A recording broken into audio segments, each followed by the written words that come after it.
Good morning and welcome to the 27th meeting in 2020 of the Finance and Constitution Committee. The first item on our agenda today is to take evidence on our pre-budget scrutiny from respondents to call for views. Today we'll hear from two panels, and I welcome the first panel to our meeting and thank you very much for providing us with written submissions. Mark Taylor, the Audit Director from Audit Scotland, Councillor Graham McGregor, who's the resource spokesperson for COSLA, and Aileen Rowand, who is the Chair of the Local Government Directors of Finance section of SIPFA. If you don't mind, I'll go straight to questions, and can I put my first question please to Mark Taylor from Audit Scotland. Mark, in Audit Scotland's submission, you talk about the challenges facing Scotland and their possible impact on the 2021-22 Scottish Budget. On the implications for the block grant funding, you highlight that the majority of UK spending in COVID-19 has been funded by additional borrowing, which generates Barnett consequentials, and that if the UK government chooses to fund some of the continuing COVID-19 spending through reprioritising spending in other budgets and devolved areas, the Barnett consequentials are reduced. In such circumstances, the Scottish Government would need to decide whether to reprioritise its own budgets accordingly.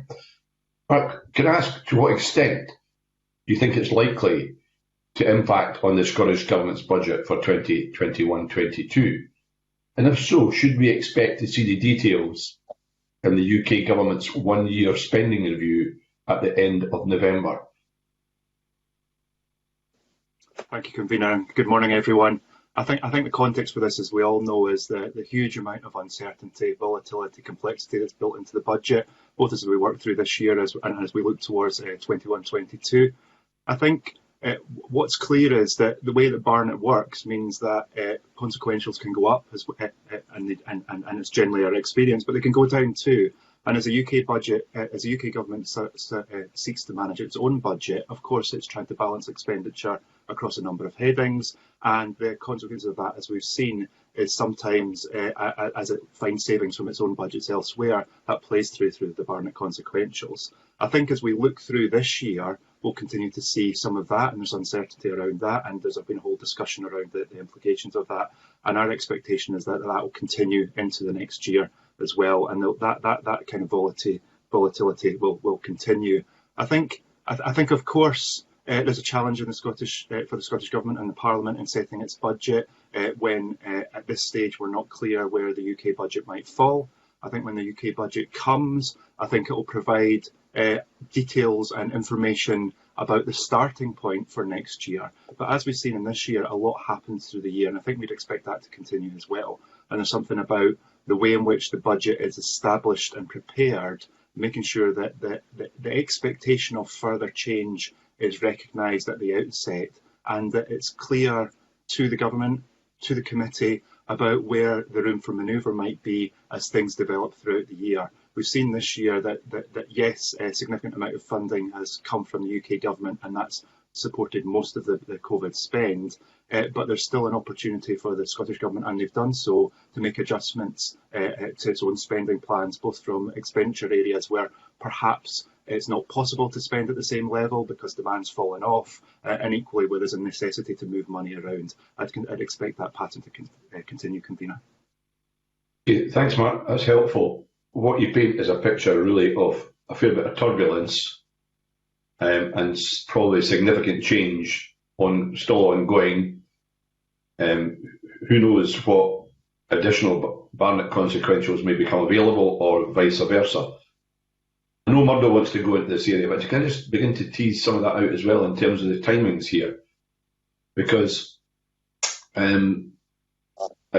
you're in the government shoes, and I know you're not, in terms of when you might publish your own budget, what would that lead you to think in terms of the timing for that, given the level of turbulence and the potential for change as we go along? Thank you, Convener. I absolutely recognise that the challenge that the government and officials working in the government have at this time. I think I'll resist the temptation to suggest directly a budget date. Obviously, that's a judgment for the government and for the Finance Committee about when best that might be.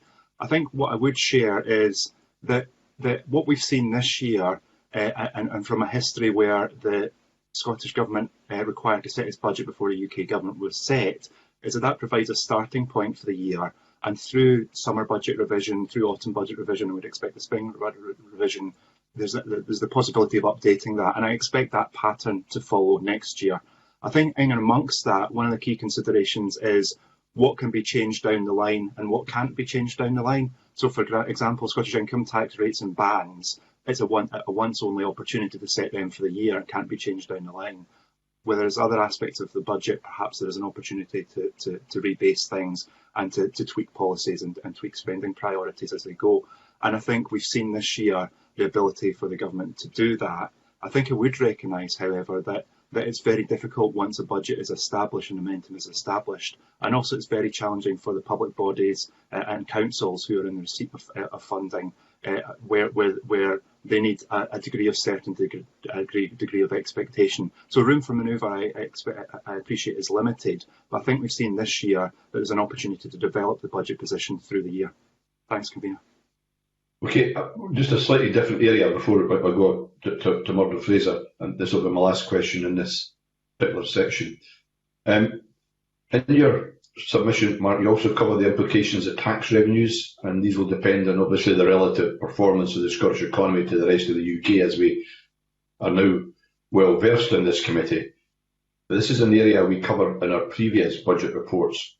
And I think it'd be useful if you could outline, if you have a view, or if the Audit Scotland have yet determined a view on it, what the current COVID situation might mean and how that might affect this and the Scottish budget. There'll be others wanting to ask similar questions, but I just want to try and set the scene. Yeah, thanks, Convener. Of course, that forecasting and looking ahead to what the impact of that is very much the Fiscal Commission's business, as I'm aware the committee knows. I think from an Audit Scotland perspective, what we recognise is the range of things that might happen and the factors at play here. I think, as the committee understands, we've talked about previously before, we would expect a hit on tax take. We would expect an increase in spending pressures across the piece, but also particularly within social security. What matters, of course, to the overall budget is the relativity, as you say, Convener, between what happens in the Scottish context and what happens in a UK context, and the difference between those two. And that ultimately is what affects the amount available in the budget. And there are timing differences around different aspects of that to further complicate the picture as well. I think it's very difficult to speculate on that. I think expending pressures will go up, tax take's likely to drop down. I think that will happen across Scottish Government taxes. I think it will happen across a range of taxes. Another key ingredient here, of course, is how the UK Government responds to the situation now and in next budget year in terms of its overall fiscal policy, sets the overall spending envelope and what appetite it has for the different levels of borrowing, and how that plays through to the underlying block grant. And the tax and social security effects are really about the relativity on a per head basis, of course, to add to that, the relativity of the different performance of the different jurisdictions over the year and in the period leading up. Last thing, just to say very quickly, Convener, although the Scottish income tax impact will come down the line and that amount's locked in, of course, it's what the forecasters make of the relative position, OBR, Scottish Fiscal Commission, as the budget's set, that will really drive the budget for next year and their take on the prospects for the economy, but also importantly how that then flows through to tax take and social security spending. Yeah, I don't really envy the Cabinet Secretary of Finance with a fixed budget in such turbulent times. And no doubt others will want to touch on flexibilities that might be available later. But Murdo, would you like to pick up now, please? Thank you, Convener. I wonder if I could direct this question firstly to Councillor McGregor and then Aileen Rowan, please. Looking specifically at the issue of local government funding, And I was interested to read in the submission you've put in your comments around the issue of fiscal flexibilities and around the need for a fiscal framework between Scottish and local government. We will regularly hear from the Scottish Government their complaints and concerns about the fiscal framework and relationship they have with the UK Government, and the fact they feel their hands are tied in certain areas, and also about the lack of information being provided.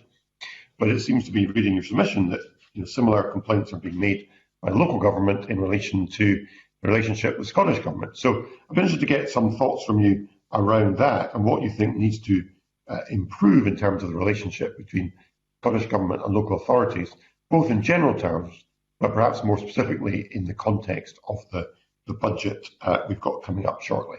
And maybe you could start with Councillor McGregor.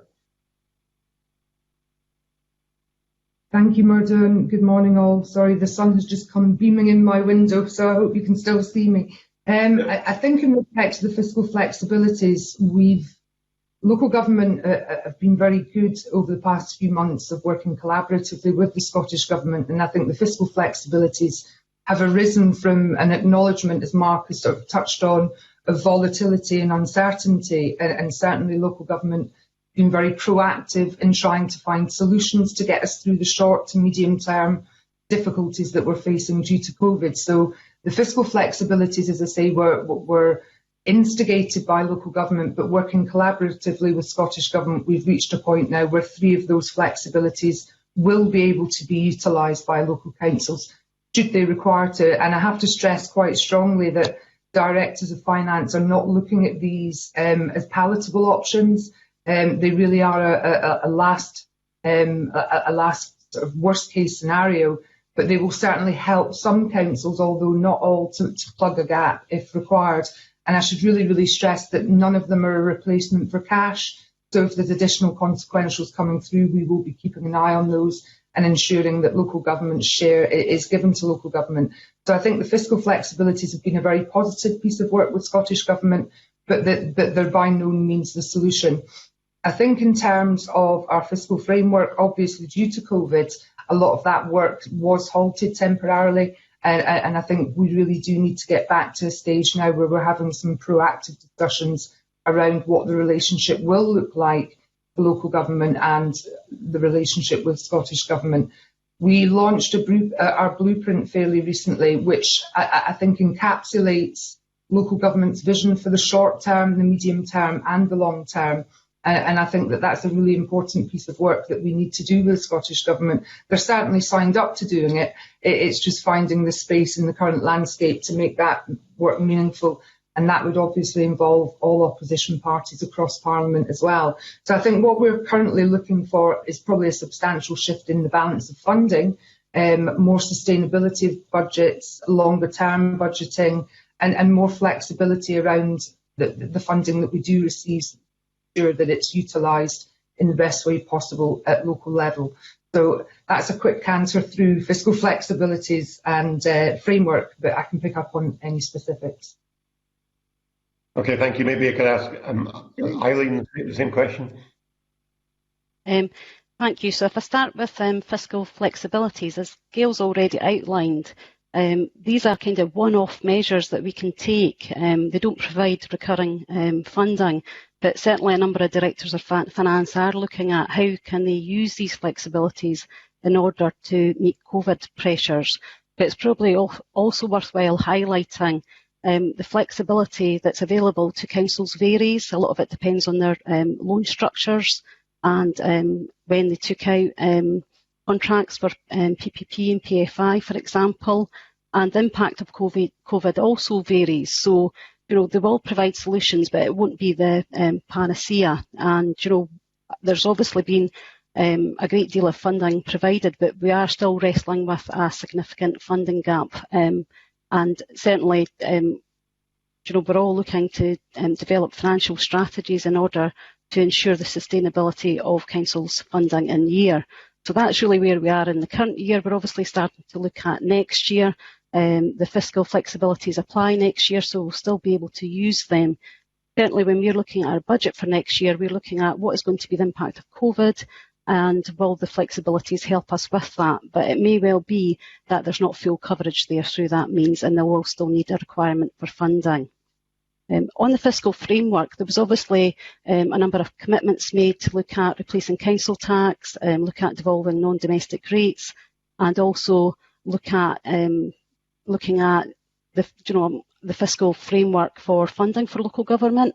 And I suppose what's really important to me as a director of finance for a council is trying to get to a point where there's stability of funding for local government. If you look at the funding for local government in recent years and the funding in the Scottish bloc, there's been quite a significant difference there. So we're really keen to try and develop a fiscal framework that perhaps gives us more certainty around how the Scottish bloc moves and how that impacts on council's funding. And I suppose what's really important is the relativity of local government funding in comparison to other aspects of public bodies within Scotland. Local government play a really important role in a number of services, looking at health and social care, well-being, and the way that we've responded in the pandemic. I think it's been really clear that there is a value to local government, and obviously if we're to continue to provide our services, we need a level of funding. Now, at the same time, I do recognise the dilemma or the real challenge facing the Scottish Government in relation to the funding that you have and how you choose to use that money. And I suppose what we're trying to do is make a case to ensure some more stability for local government funding going forward. Okay, thanks very much. Maybe a couple of points to pick up from what you both said, and maybe Eileen, go back to yourself first of all. One of the issues that's touched on in this context is the question of reserves held by local authorities, and I was wondering if you're able to give me some flavour, and maybe Councillor McGregor yourself in a moment as well, as to where we are with council reserves. Are councils having to dip into those at the moment, and what's the impact going to be in relation to next year's budget? Or will reserves have to be utilised to try and balance the books?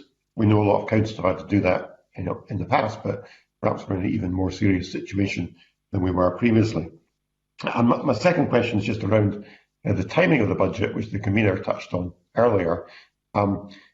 Do you have any views on when you want to see the Scottish Government budget being brought forward?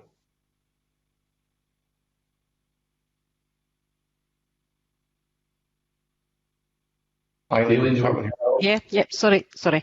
Yeah, so obviously councils will be looking at their reserves in order to deal with the pandemic. But what I would say, the position on reserves varies across councils.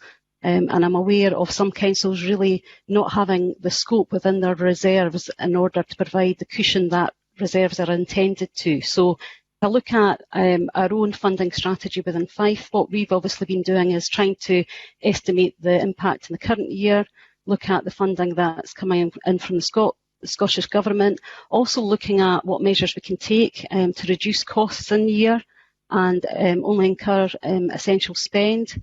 We're also looking at, can we use the flexibilities, and then look at reserves. And I suppose what I would say about reserves, they're probably similar to the fiscal flexibilities, because they're one-off in nature. And the other thing to remember as well is that they're there for councils to deal with short-term shocks that come along. So it's not just COVID that we have to deal with. In our own council, we have a risk register of the items that we expect to impact on our budget, and there's probably about 15 to 20 items on there. So our policy is to try and hold 2% reserves in order to deal with these shocks, and obviously including COVID. But I certainly wouldn't want to be in a position where I cleared out my reserves in full, because the responsibility as Section 95 officer that I carry to ensure that the council is sustainable is something that means that we will have to hold a level of reserves. But I do anticipate having to use reserves. It's not that I don't want to use reserves, but I'm obviously looking at the other risks that we face. In regard to the timing of the budget, my answer would be as soon as possible. what we're doing as a council is I'm taking a budget report up to our committee in November. So, we will be doing, as we do every year, trying to anticipate different factors, including the grant that we receive from the government and, what flexibility that we have. We will also model a number of scenarios in order to look at what potentially the budget cap could be. And then in the background, we will be planning in order to look at how can we address that. But it won't actually be until we actually get the Scottish Government budget. And I know there have been discussions that this may not be till early February. We're bound to set our council tax and set a balanced budget by, so our council tax, we have to get our bills out at the start of March by the very latest, so we're bound to do that. So the timing of the Scottish budget has a real impact. We can do a lot of planning in the background, but until we get those figures, we've got a very short period then between knowing what the Scottish Government budget is, how it impacts on local authority spending, and setting a budget and council tax for the local authority. Okay, thank you very much. Gail, maybe ask you the same questions, please. Thank you, Murdo. Eileen's obviously covered the sort of technical aspects of a number of the areas that you wanted answered. I think one of the key things when we were looking at how to balance our budgets, and I have to say that having been in my job for 13 years now, people always ask, well, what are reserves for? When are you going to use them? And I think the rainy day sort of scenario has always been played out. Now, my feeling at the moment is that we're in a rainy day. There's an acknowledgement from councils that reserves will need to be used, but that's why we've put together this basket of options alongside the fiscal flexibilities, the additional cash funding that's come through to councils, and the other mechanisms that we've put in place, that we can hopefully ensure that every council has a mechanism to get it through a very difficult period. So I think the basket of options were very, very important. In respect of the budget, obviously, this is the second year for very different reasons that we have a delay to the budget, and that causes complications, as Eileen has covered. I think one of the key things is just ensuring early engagement and as much certainty around figures as possible. And we're already engaged in very, very proactive discussions with Scottish Government around an early budget and the implications of it running on late. And obviously, as Eileen's touched on, one of the big implications is not being able to set council tax to enable us to get that out in time to households. So I think mirroring last year, we may need to look at decoupling council tax away from the main budget itself, which has risks, but at least it would give a level of certainty around that element of the budget.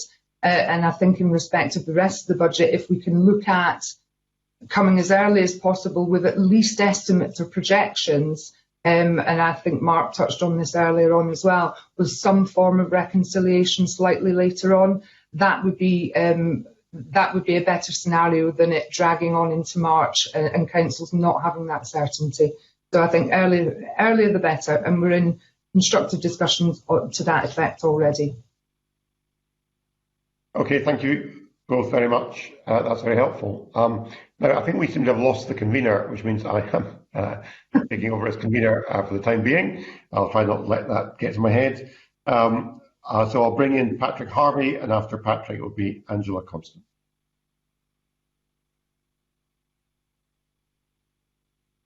Thanks very much, Murdo.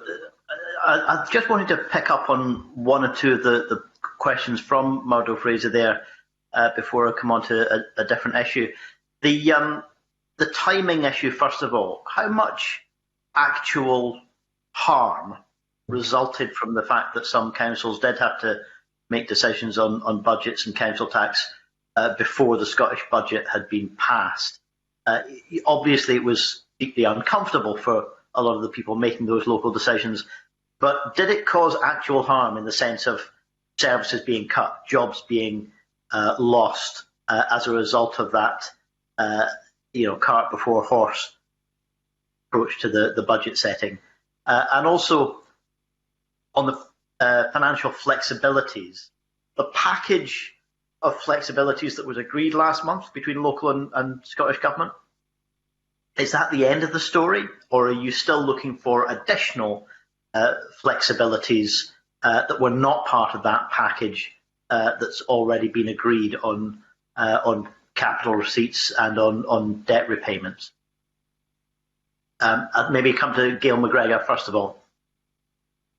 Patrick, I suppose it depends on what we regard as actual harm, and obviously all services can be impacted by delays. I think any uncertainty within the system can also cause a loss in morale, and it can certainly create a culture of uncertainty within our staffing cohort as well, and slight fear from the people that we serve that their service will be cut, because as you'll be aware, councils go out to consultation on a lot of the measures that they believe they may have to cut.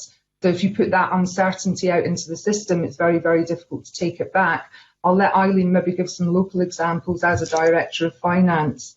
The package of measures that we looked at in respect of fiscal flexibilities, the ones which are within the gift of the Scottish Government, we've managed to come to some agreement on those, and we can now utilise those, although the detail of those is still being worked up to a certain extent. There was one specific, or rather two more asks that we had looked at around a Public Works Loans Board, sort of repayment holiday, if you like, which was in the gift of the UK Government.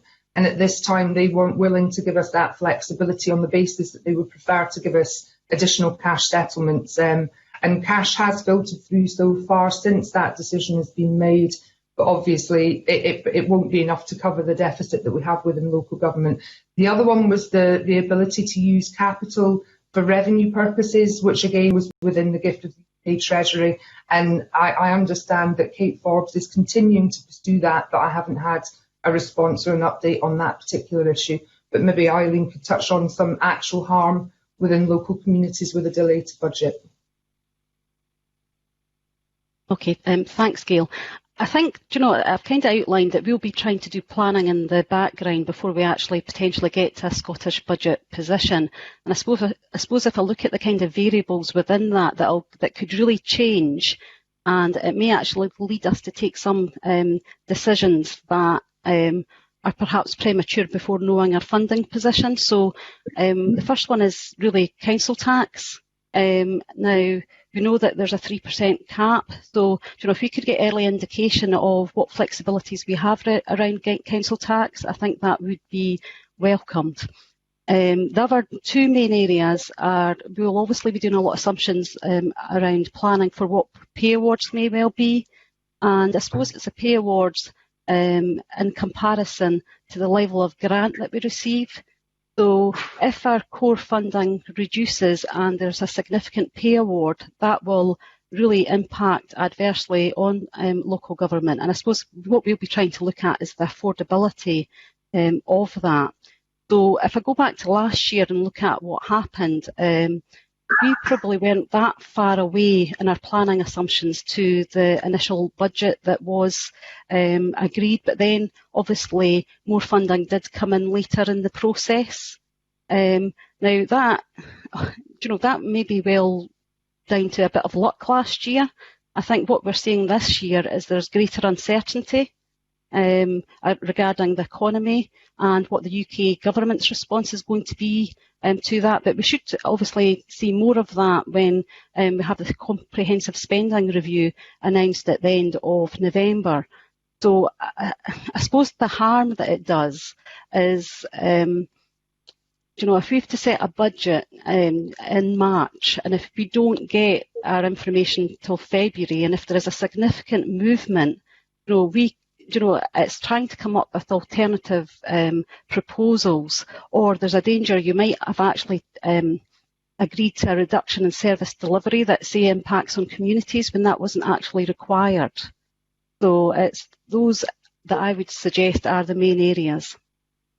Okay, and I thank you both for that. And I wanted to move on and talk about the context for next year, for the 21-22 financial year that we're looking at. Obviously, coming through the pandemic and all of the Brexit uncertainty and harm that comes from that, is a big feature of the current year. All of us would hope that by the time we're into 21-22, we're looking to recover from those crises, that we're looking to move beyond them and begin to recover from them. What are the key features of the recovery phase, particularly from COVID, that will impact on local government? We're obviously all very aware of the debate on the need to reset social care in many ways. That'll no doubt be a big election issue, but there'll be immediate impacts of trying to move beyond dealing with the pandemic and starting to recover from it. Will impact on local government finances. Can you help to paint that picture for me for the recovery phase? You want me to go first? Yeah, if Gail would like to go first, that'd be great. I mean, Patrick, as you'll appreciate, because I've been working with you for 3 years now, local government budgets have been decreasing year on year anyway. So we went into COVID in a weaker position than we would have been, say, 5 years ago. And I think the way that we've coped and dealt with that and worked collaboratively with government has actually been a positive, that the more discussion we can have around how we deliver services and the more engaged we can be from the start, when government is putting together policies and making announcements, does actually have a much more positive impact within our communities.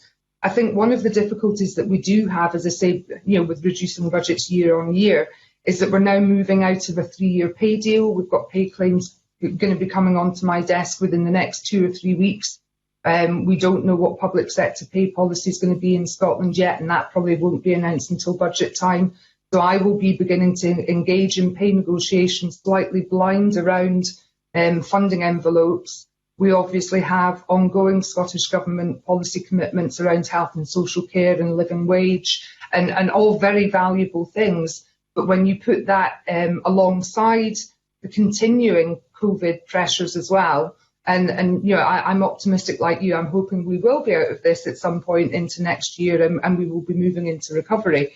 But I think we're all very mindful that there are going to be ongoing effects of COVID for quite a long time now, even just the administration of business grant schemes by councils. So there's ongoing pressures in and around our normal day, our normal work. So I don't think any of that is going to go away. And what we need to do is be engaging very constructively with all parties and government to ensure that local government is covered to do the base job that we need to be doing, as well as all the additional stuff that we've had to cope with over the last 7 months and may have to cope with going forward. I think health and social care will be big issues. I think pay will certainly focus a lot of people's minds, particularly given the role of key workers within councils and NHS and emergency services. And obviously we're still looking to plug a fairly significant loss of income gap. So the pressures around service delivery in those areas could be escalated going forward. And I think we're sort of into a perfect storm with Brexit as well. And what we really do need to be doing is looking at exactly what we need to be delivering, how it needs to be delivered to ensure that our communities get what they need to get, but not putting local government into a position where we simply can't afford to deliver some of those vital services. Thank you. Either of the other witnesses want to add anything at this point? If I can add a little bit from a council context as a Director of Finance. So I think we already know that there's quite a lot of pressure within the system. If I see the impact on councils' budgets and how we've been able to perform in recent years, it's becoming more and more challenging, and I'm seeing it harder and harder for services to deliver on agreed savings and to come forward with new propositions. Now, we are looking at most definitely how we can use innovation and how we can use technology and the likes in order to change the way we deliver our services. But the pandemic's actually slowed some of that down, just with our capacity and our capability to do that, with the way that we've had to operate and the focus that has had to be on other areas in supporting businesses and communities in the trying times that we are operating in. We do know going forward that there will be a continuing role for local government in supporting the economy. We're a major employer but we've also got a very important role in supporting businesses. Certainly when I'm looking at my pressures for next year, we know that there's going to be a legacy of COVID into next financial year. We've been dramatically hit by a loss of income, and we know that that will not recover. You know, that might take another couple of years for us to get back to where we were before. So that will be a major impact. There'll also be costs that we're incurring just now. We're obviously having to deliver our services differently. You know, where there's PPE costs, there's energy costs with how we're having to operate. So we do know that there will be legacy impacts of COVID. Now, obviously, we're looking at the fiscal flexibilities there, but as I've said before, that door will not be open to all councils, depending on where they start off with. Gail's already touched on health and social care. We know the demographic pressures that there are in the system, and that is going to increase. If you look at health and social care, you know, the aim is to try and keep more people at home. That means that it's really important that we invest in health and social care, and obviously that probably gets back to sort of parity of funding between health and councils in order to allow us to transfer the balance of care to more home settings. So I suppose that would be my response. Thank you very much. Thank you, Patrick. Can I also thank Murdo for taking over the chair there for some time, as I, for some reason, became disconnected. I don't understand. But thank you, Murdo. We now go to Angela Constance, please. Thank you very much, Convener, and good morning to the panel. I start by picking up on a point that Gail McGregor raised in response to Patrick Harvey. Ms McGregor said that COSLA had made a call on the UK government to have a repayment holiday with respect to the public loan boards. And I wonder, is COSLA still pursuing that with the UK government? And are the Scottish Government supporting you in that call? And are they making representations on your behalf to that effect?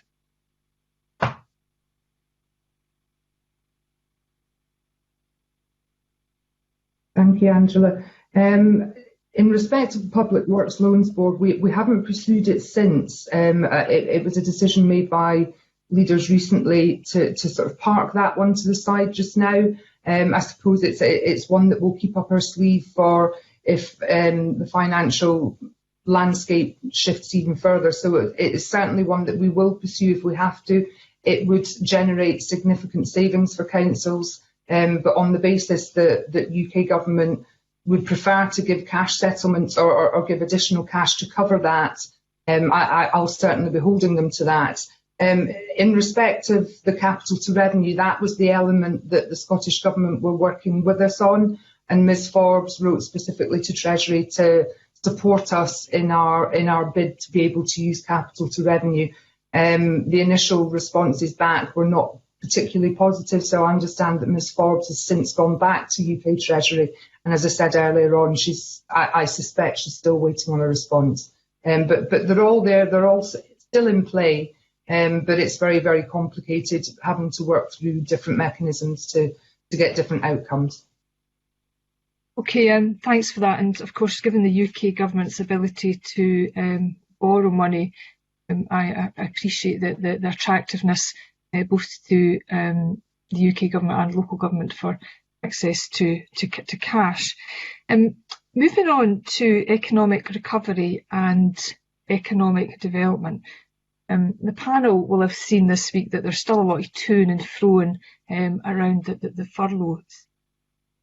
Can I ask, what do the panel consider to be the importance of the furlough scheme continuing at 80% after the 2nd of December to ensure that businesses have available support when they need that, the impact to jobs and local economy, but also the converse of that, what would be the impact on the local economy if restrictions were heightened in Scotland to, not for public health reasons, but to enable access to the furlough scheme in line with what's currently available in England?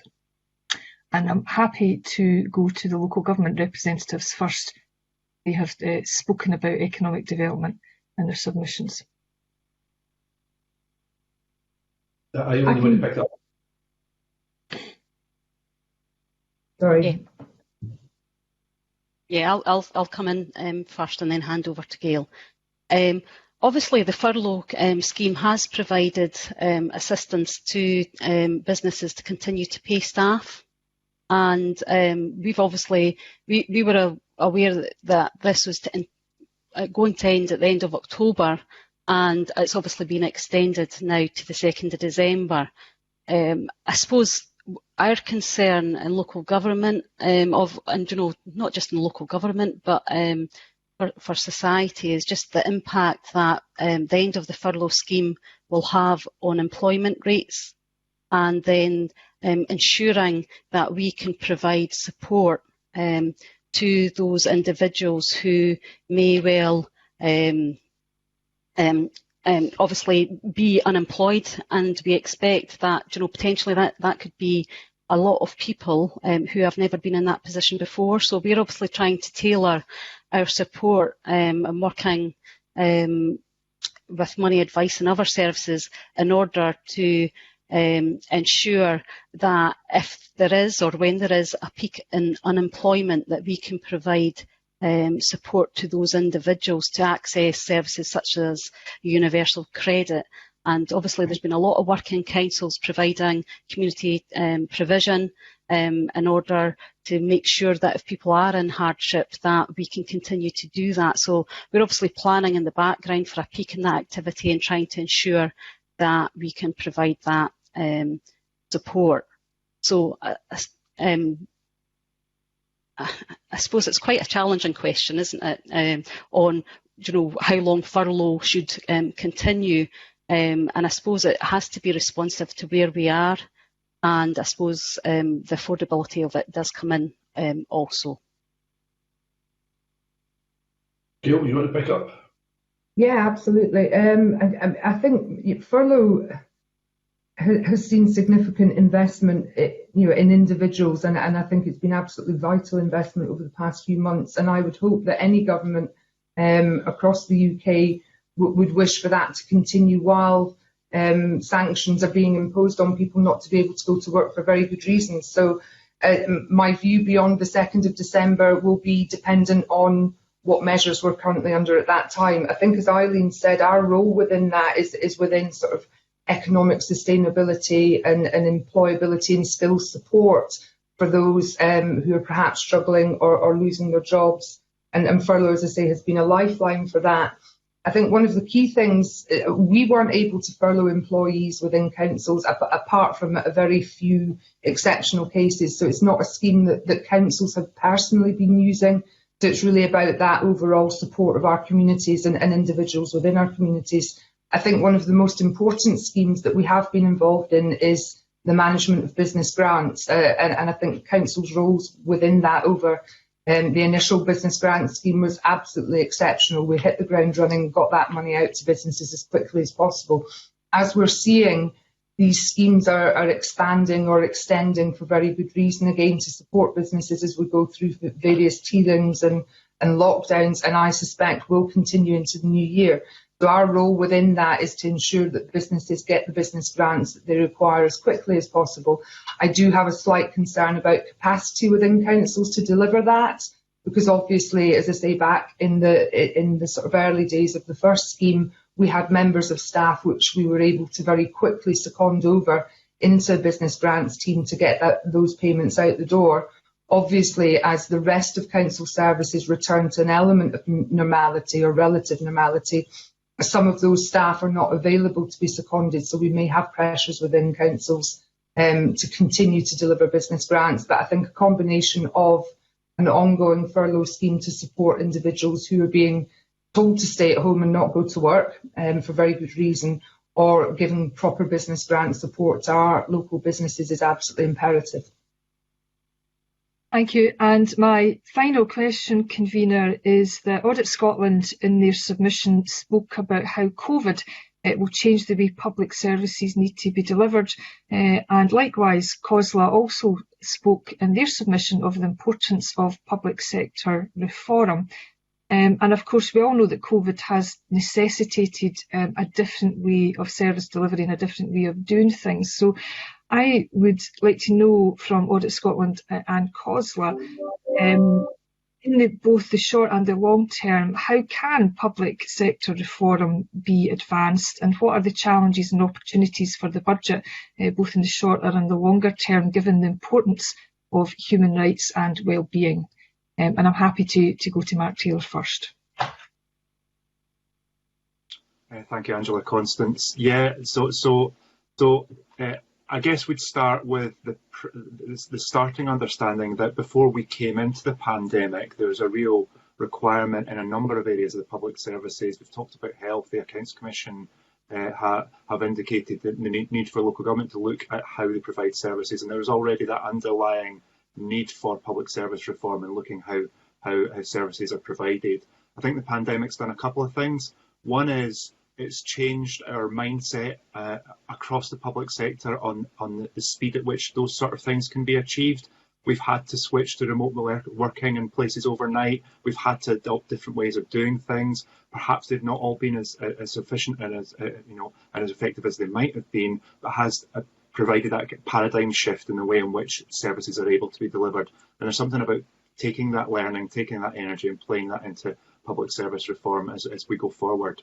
The other thing, of course, is that the economic situation and the financial situation, we've been focused on the here and now, but the reality of it is that there's likely to be a degree of economic scarring, and that there's likely to be continuing pressures on the public finances. And there's a need for all public organisations, councils and other public sector bodies to be reviewing how they do things. Part of that's about prioritisation, but a part of that's innovation. And innovation supported by different ways of using IT and big data and the like, but looking more fundamentally about how our services are delivered and responding to the environment that we face.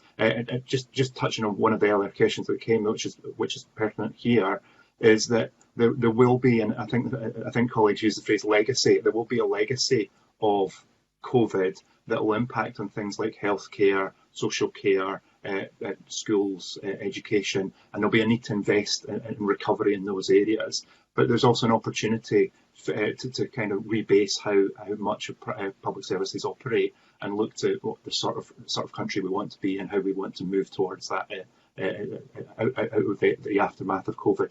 Thank you. Thank you. And I wonder, Convener, if Ms Rowand wishes to add anything. Yes, I think Mark's highlighted quite a lot of points about, what the pandemic has taught us about the pace of change. What I would say is that our capacity for change has been impacted. So certainly, if we are, if I'm looking at my colleagues in education and children's services, they're under a lot of pressure just now within communities as well. So there's obviously a desire to make sure we can release capacity to drive forward innovation, but it has been impacted in the last few months. Probably also important to highlight, for change, we often require one-off investment, and we've kind of referred earlier to the role of reserves. Well, that's what we tend to use reserves for. So if we need spend to save initiatives, we wouldn't be able to take that from our core budget. We would be using our reserves to do that. So I think it's really important, given the challenges that we face, that we do redesign the way that public services are delivered. And I suppose to do that, we certainly require one-off funding, which we have in the means of reserves, but they've obviously been eroded, and I know some councils' positions are very challenging, and we also need capacity. Certainly, I know that there's a lot of change within health and social care. And they are obviously trying to use digital a lot more, trying to look at how they can keep people at home. And these two factors are often problematic for them also. Okay, thanks very much. Thank you, Angela. Thank you, Angela. Gail, you mentioned the issue of the business grants and the exceptional performance of local authorities, particularly around the first rollout of that. Just before I go to Alec Rowley, just let me say, as far as my own local authority in the Stirling area is concerned, I would wholly endorse that. I think the job they've done has been quite remarkable, and I'm sure that's the same across Scotland. But in saying that, across to Alec Rowley. Can I begin with asking Mark Taylor? I know in the submission that you say that under the current circumstances, accurate forecasting will be particularly challenging. But if we look at the forecasting previously and the fact that we have a £555 million deduction to come from the budget, and then you say that it will be even more difficult. So that could stack up even more debt. So I sort of laugh when I hear Eileen Round talk about a fiscal framework that will bring stability, because the fiscal framework that we have in place just now for the Scottish Government with the UK Government does not seem to bring stability. And if you were actually designing a financial system for government, I'm not sure you would come up with what we currently have in the fiscal framework. What would your view be on that?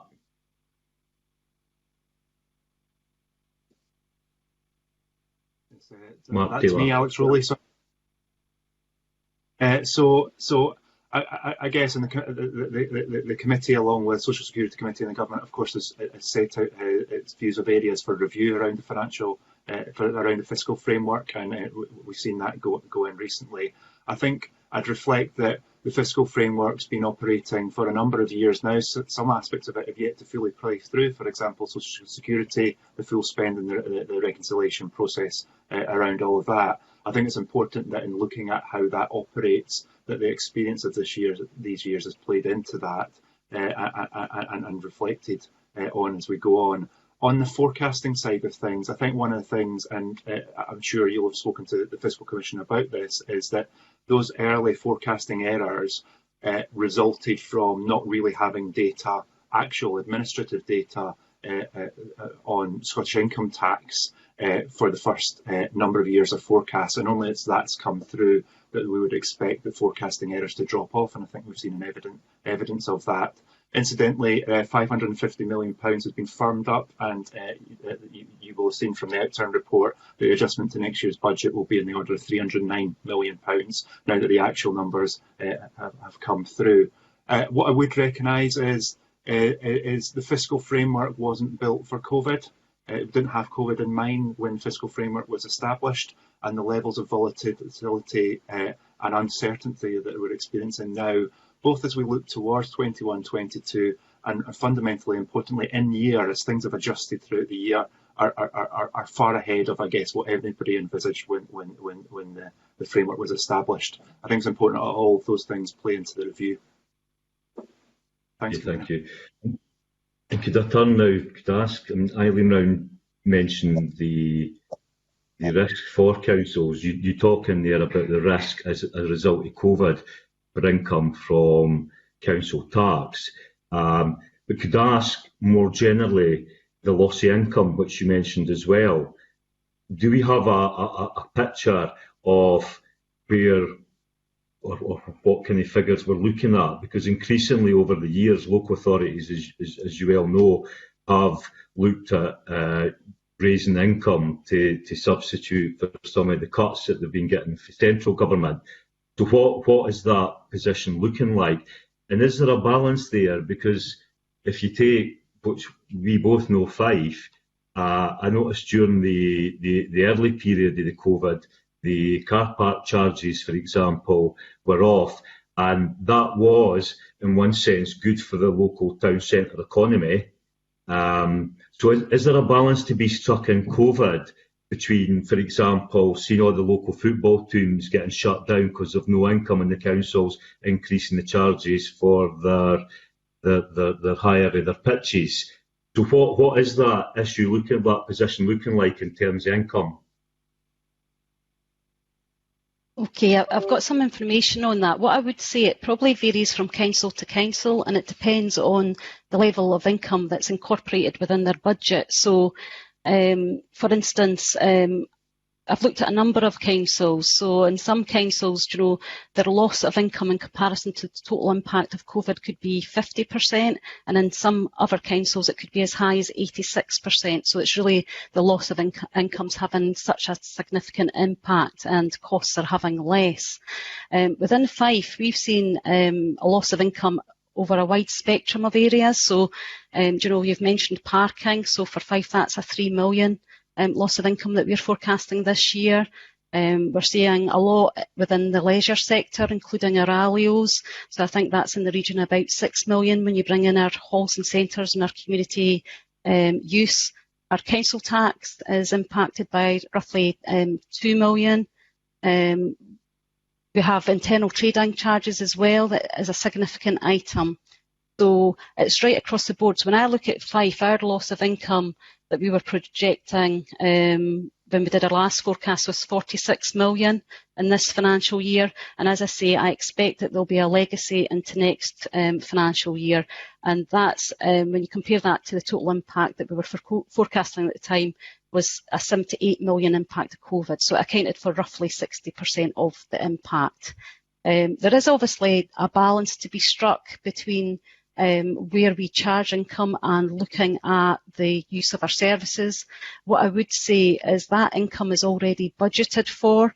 So for us to do that, we obviously have to come up with a financial strategy to meet any loss of income that would impact on our budget in the current year and next year.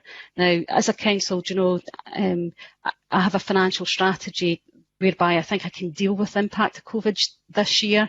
Now, that obviously depends what happens in the next few months, but where I am really concerned is about the financial position of all councils next year, and that is really dependent on the level of funding that comes from the government, the pay policy that's agreed, and then what we need to do. So I think it all comes down to choices at the end of the day that will need to be made and where priorities are.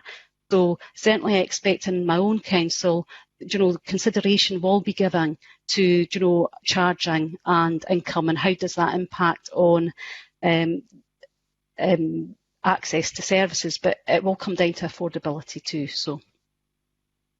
See, in the current financial year, and specifically focused on the current financial year, are councils projecting a gap in budget, or are they projecting that they're going to bring their budgets in either within budget or to put money into reserves? Where are we in the current financial year? Yeah, so it varies from council to council. So, at Directors of Finance, we obviously have discussions about where we are. So I think there's a number of councils that will be able to find their way through this year. So if I look at my own council, the report that we took up in August highlighted that we had a net impact of 78 million, and we had a funding strategy, but we were short by 13 million. So what I agreed as part of that strategy is that I would use reserves up to 10 million. And that would take me down to a very low level of reserves, but then I would have to look at how I deal with that going forward. So, that's where I'm coming from when I said I had an agreed financial strategy.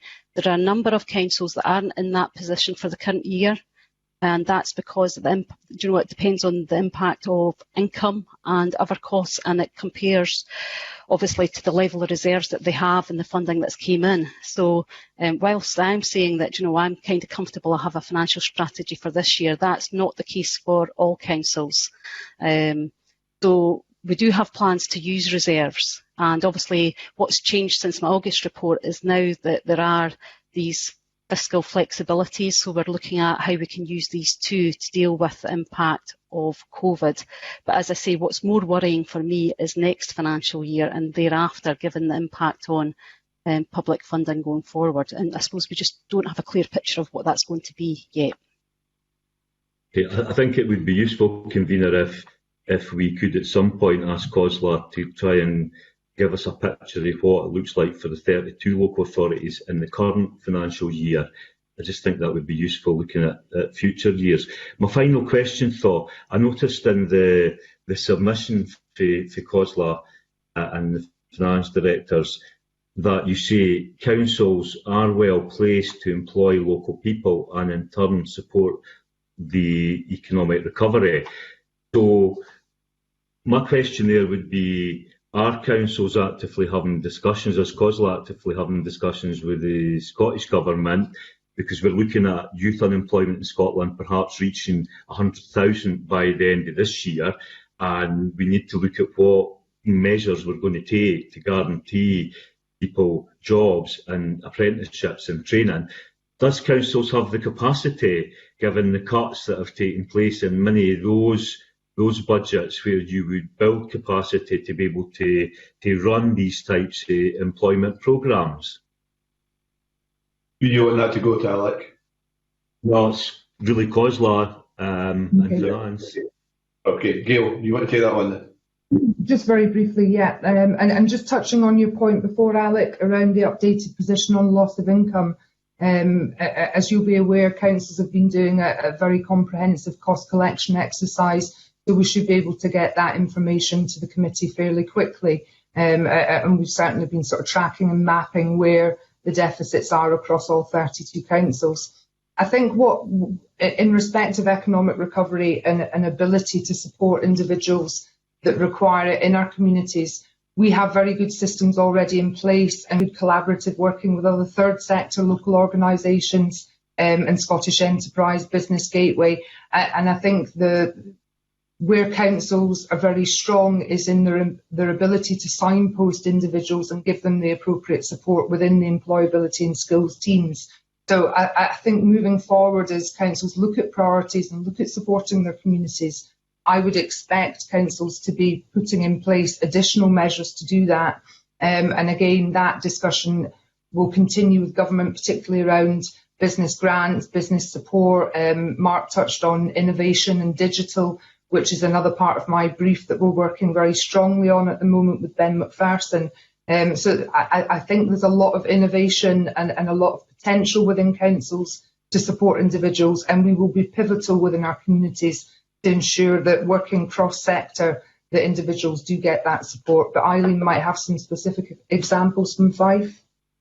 But before we go to Eileen, Gail, really what I'm specifically asking here is, are councils in a position to directly employ and directly create training schemes to address the unemployment tsunami that's coming their way? Not just enabling others and signposting people. Are you in a position to start taking on young people? I think that's not a discussion that I've personally had with government around schemes that we could put in place at council level. There may be work going on in other areas of COSLA teams. So again, I can get that information to you. But as I say, I don't have individual cases. And I would have to say that in the current climate, I don't imagine that councils will be in a position to employ a huge amount of people or put them into, as you say, apprenticeship schemes. But certainly, if there's funding available through government, we would look to help to deliver that. You want to pick up that, Eileen? I know that we're certainly looking at the Kickstart scheme in order to look at support for obviously 16 to 24-year-olds. So, we are obviously looking at that currently. I suppose the ability to employ more people within councils comes down to the level of funding that we receive. And, we'll already have agreed savings proposals from former years that have been made. So, that is balancing our budget at the moment. And we've certainly had discussions within Fife about, those agreed savings proposals, and do we need to obviously advance these given what's happening in the wider economy around employment. So I think, it comes, for me, whether we can grow our workforce will come down to the level of funding that we receive, how the pay award compares to that, because if the level of funding doesn't increase at the same level of the pay award, for instance, our funding reduces, and that then reduces our capacity in relation to the number of staff that we can employ. So there is a limiting factor there, but councils will do all that they can, but it will be within the resource envelope that we receive. Thank you, Convener. Thank you, Alec. Can I now go to John Mason, please?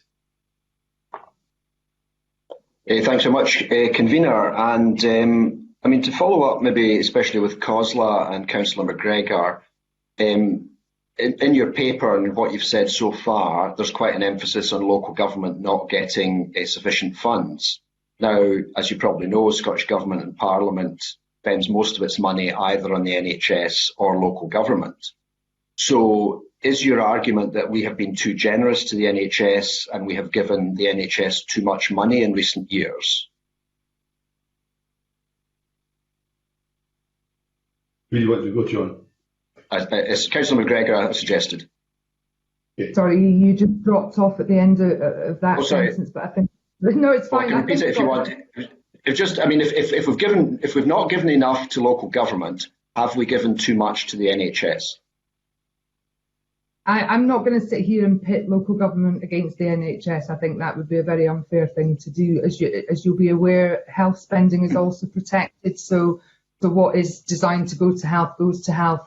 I think the difficulty we've had in recent years, as you'll be aware, is a number of fairly large-scale policy commitments from government that local government has had to deliver on, which have had full funding at the time but don't continue to have that full funding. So we begin to have to absorb some of the base cost within those, and early learning and childcare would be an example. So I think what we need to understand is the role of local government, which over the past few months been evidenced as being absolutely pivotal within our communities. There's no question of that. And then ensuring that the priorities between local government and Scottish Government marry up, because you'll be aware as well that we deliver on more than 60% of the National Performance Framework. We're co-signatories on a huge amount of joint work with government, but to enable us to be able to do that does require funding. And I think further to that, local government's role in health and well-being is well evidenced now, and it's been touched on today that our role within social care and care at home and taking that pressure away from acute services and putting it back into community services is perhaps where a realignment of funding, where the policy fits, could be more valuable than simply saying we should give more money from the NHS to local government. And those discussions are happening with Ms Freeman and various others across government. So I think it's about alignment of budgets, ensuring that we're delivering the services our communities require, and just giving us a bit of flexibility around how that service is delivered. So when you say alignment, do you mean that you've taken over responsibilities maybe from the NHS, but the money hasn't gone with it? There's been instances within IJBs, and I think IJBs, they've not been in creation for a long time, so we're still ironing out some cracks. And I think there just maybe hasn't always been a recognition that some of the work that we do within communities through the set-aside scheme a number of years ago, where funding was set aside to have that transition from acute into community, the money didn't always follow the community. It sometimes stayed in the acute side. But I think discussions around that are probably more positive than they were a couple of years ago. Eileen might be able again to touch on some examples in Fife. But I think it's really just embedding in people's minds the value that councils can give in respect of complete health and well-being, and that the health service is more than just the NHS. We are part of the health service, alongside a lot of our third sector and charity partners as well. No, I completely accept that. I mean, I was a councillor for 10 years and I'm a great fan of local government. Did Ms Rowland want to come in on that point? Yes, picking up the point on health and social care, our ability as a council to invest in health and social care is dependent on the level of resources that come to councils. Now, if you look at last year, we received a flat cash settlement. So that meant, we had to fund inflation and then obviously go beyond that. So it does limit our ability for funding to go into social care. Now, I'm kind of conscious of the fact that fundings came through health for social care too, but there's really significant challenges within that sector to redesign and to keep more people at home, and it does place a lot of pressure on local government to find a resource for that. Gail's already picked up about the role of local government and well-being. So, we know the importance of housing, leisure, culture, a number of other services and ensuring well-being. So I suppose it's kind of looking at that wider aspect and understanding the important role that local government plays. And for me, it's all about... Sorry, yeah. I don't want to interrupt you, but I am totally convinced of the value of local government, so neither of you need to tell me that. What I am wondering is, where is the money coming from? And if I therefore could move on to my next question, if it's not coming from the health service, another option is council tax. Now, I think the Western Isles have suggested we remove the limit on council tax increases. Is it COSLA's position that council tax should be allowed to rise by any amount? I think Councillor McGregor, maybe. Yeah, I'm quite happy to answer that. I mean, I don't imagine that any council will want to put council tax up at a ridiculous level at the moment. They will appreciate the pressures on households, but COSLA has had a long-standing position that there should be no cap on council tax whatsoever, and it should be for local councils to determine on their local need where that figure is set. As you know, government has had a cap on council tax, where the cap was lifted in recent years and then fixed at 3% plus inflation over the past 12 months. 2 years actually. So our long-held position is that there should be no cap on council tax. Okay, and thanks, Convener. If I can have one more question. I mean, it has been suggested to us by various councils. My own council, I'm in Glasgow, and they feel they're hard done by because they've got a lot of needs there that other councils don't have, and they're bigger. The folk in the North East are always going on that the North East is forgotten about, and the people in the islands and the rural areas have extra responsibilities too. Is it COSLA's view that we should be looking at the allocation of funding amongst councils, or is COSLA happy that the present sharing of the cake is appropriate? Coming back to me again, sorry. Yeah, I suppose so, yeah. Yeah, absolutely. No, distribution is always a challenge within COSLA, as you can imagine, with 32 different council leaders all looking after their own personal areas, and so they should. We have had discussions around distribution recently. We're very aware that when some allocations have been made, particularly in respect of COVID, that there have been pressures perhaps on urban authorities that rural authorities haven't perhaps experienced quite so extremely. The distribution models that have been used to date, particularly through COVID, have stuck very much to the traditional models. But there's been some funding, particularly through education, through the Deputy First Minister's portfolio, where actual returns are being requested by government, and that will ensure that those that have experienced higher levels of pressure will receive more funding in that area. I think going forward, distribution can't be taken in isolation, and the floor can't be taken in isolation. It all has to be built around a strong fiscal framework. So I think there will be discussions going forward around how the funding is distributed, but the Settlement and Distribution Group have very feisty conversations about how things are currently distributed, probably will for some time, but it's ensuring that through other mechanisms such as actuals returns, that individual local councils who are experiencing significantly higher pressures than some are recompensed appropriately. Thanks. I mean, maybe I can just ask if Audit Scotland have a view on the sharing out of funding between councils. That's something they look at. So, thanks, John Mason. The Accounts Commission, of course, the body responsible for the audit of local government, and we, Audit Scotland, assist with that. And the Accounts Commission have flagged in recent reports that there's an opportunity to look at the distribution formula, but really recognise in doing so the challenges that there are in doing that. I think there's something about making sure that it's fit for purpose in the circumstances that are faced and attached to need. To pick up on Councillor McGregor's most recent point there, I think it's also important that that's done in the round and alongside other aspects, for example, the fiscal framework we've talked about, so that different aspects of local government finance are unpicked and looked at in isolation. I think there's something about looking at the overall package, and again, the Accounts Commission's been strong on that. Thanks, Convener. Thank you, John. Dean Lockhart, please. Thanks very much, Convener, and good morning to our panel. I would like to ask the panel about the budgets of the enterprise agencies and how they could be and should be used in the context of the COVID crisis, because the Scottish National Investment Bank has been allocated £500 million, and the annual budgets of the other enterprise agencies is around £300 million a year. Given what we've heard, the urgent need for funding to support existing viable businesses and jobs survive over this short-term period, does the panel think those budgets of the enterprise agencies could be and should be prioritised to save existing viable jobs and businesses, as opposed to being used for more speculative investments in untested businesses or markets? And perhaps I could ask Audit Scotland first that question, because Mark, you will be aware of some of the investment write-downs that the Scottish Government has had to make in recent years in respect of some of those more speculative investments in new markets.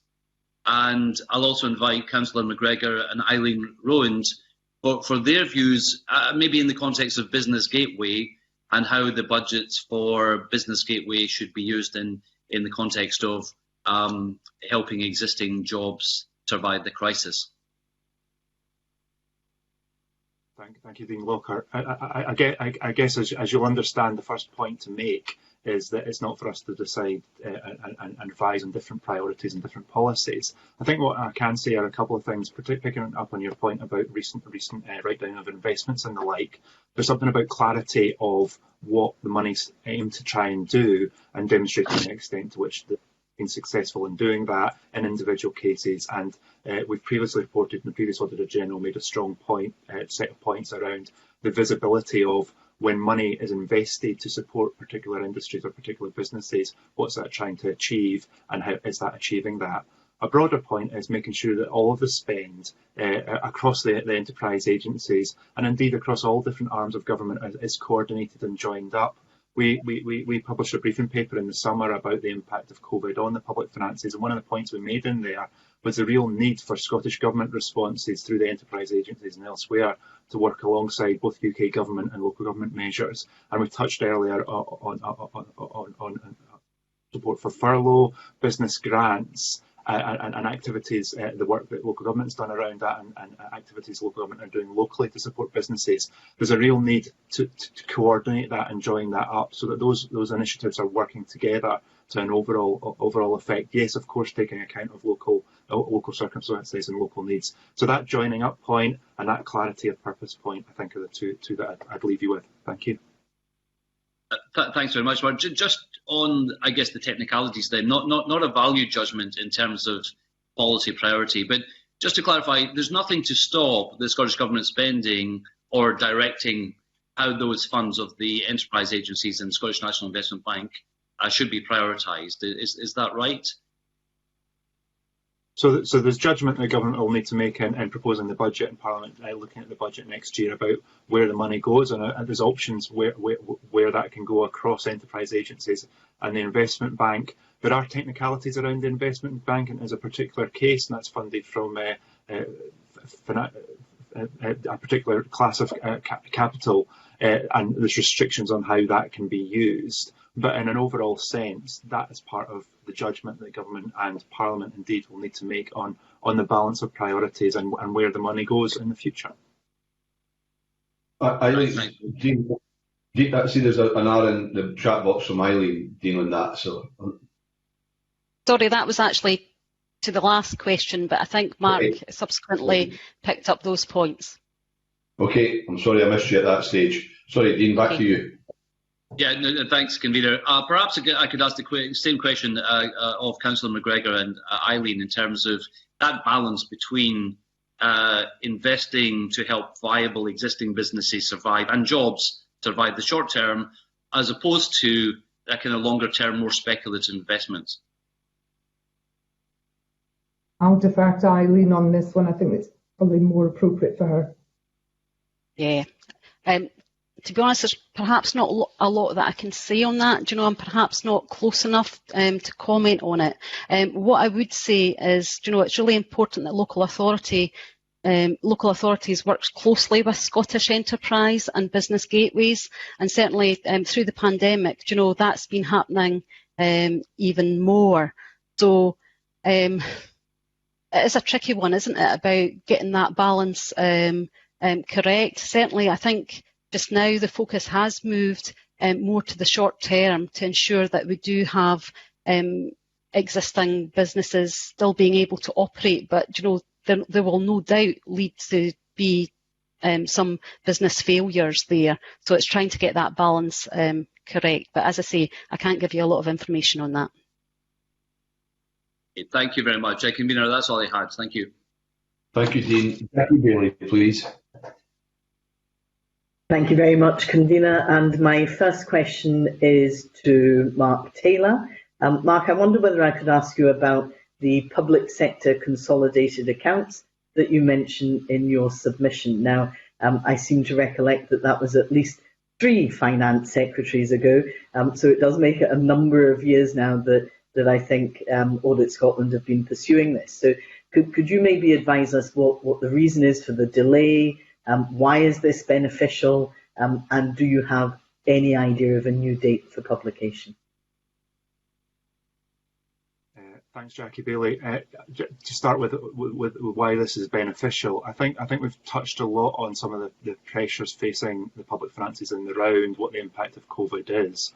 And one of the key things we all have an interest in is ensuring the financial sustainability of the public sector and of the public finances as we go forward.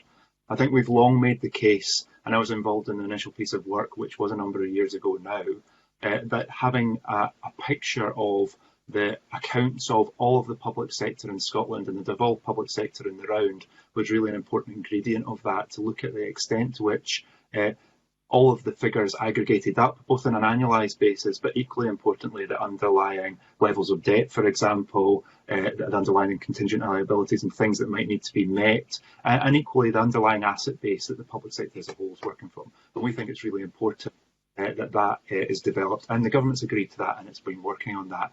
It's taken some time to do. It's taken a bit of a hit from COVID. I know work is continuing behind the scenes to try and do that, and I know we're talking very closely to government about what the art of the possible might be. We continue to be of the view that it is a really important thing to do, and we recognise the pressures on government and on officials at the moment around these things. But I think in the current circumstances, ever more, the need to have that picture, the need to see what the overall position of the public sector is now stronger than ever, and we'll continue to call for that. I couldn't agree more, but I'm just kind of wondering, is there a timescale planned for this? I think the safest thing for me to say is we'll get back to you on the detail of that, Jackie Bailey, because I'm not cited on where the current discussions actually are.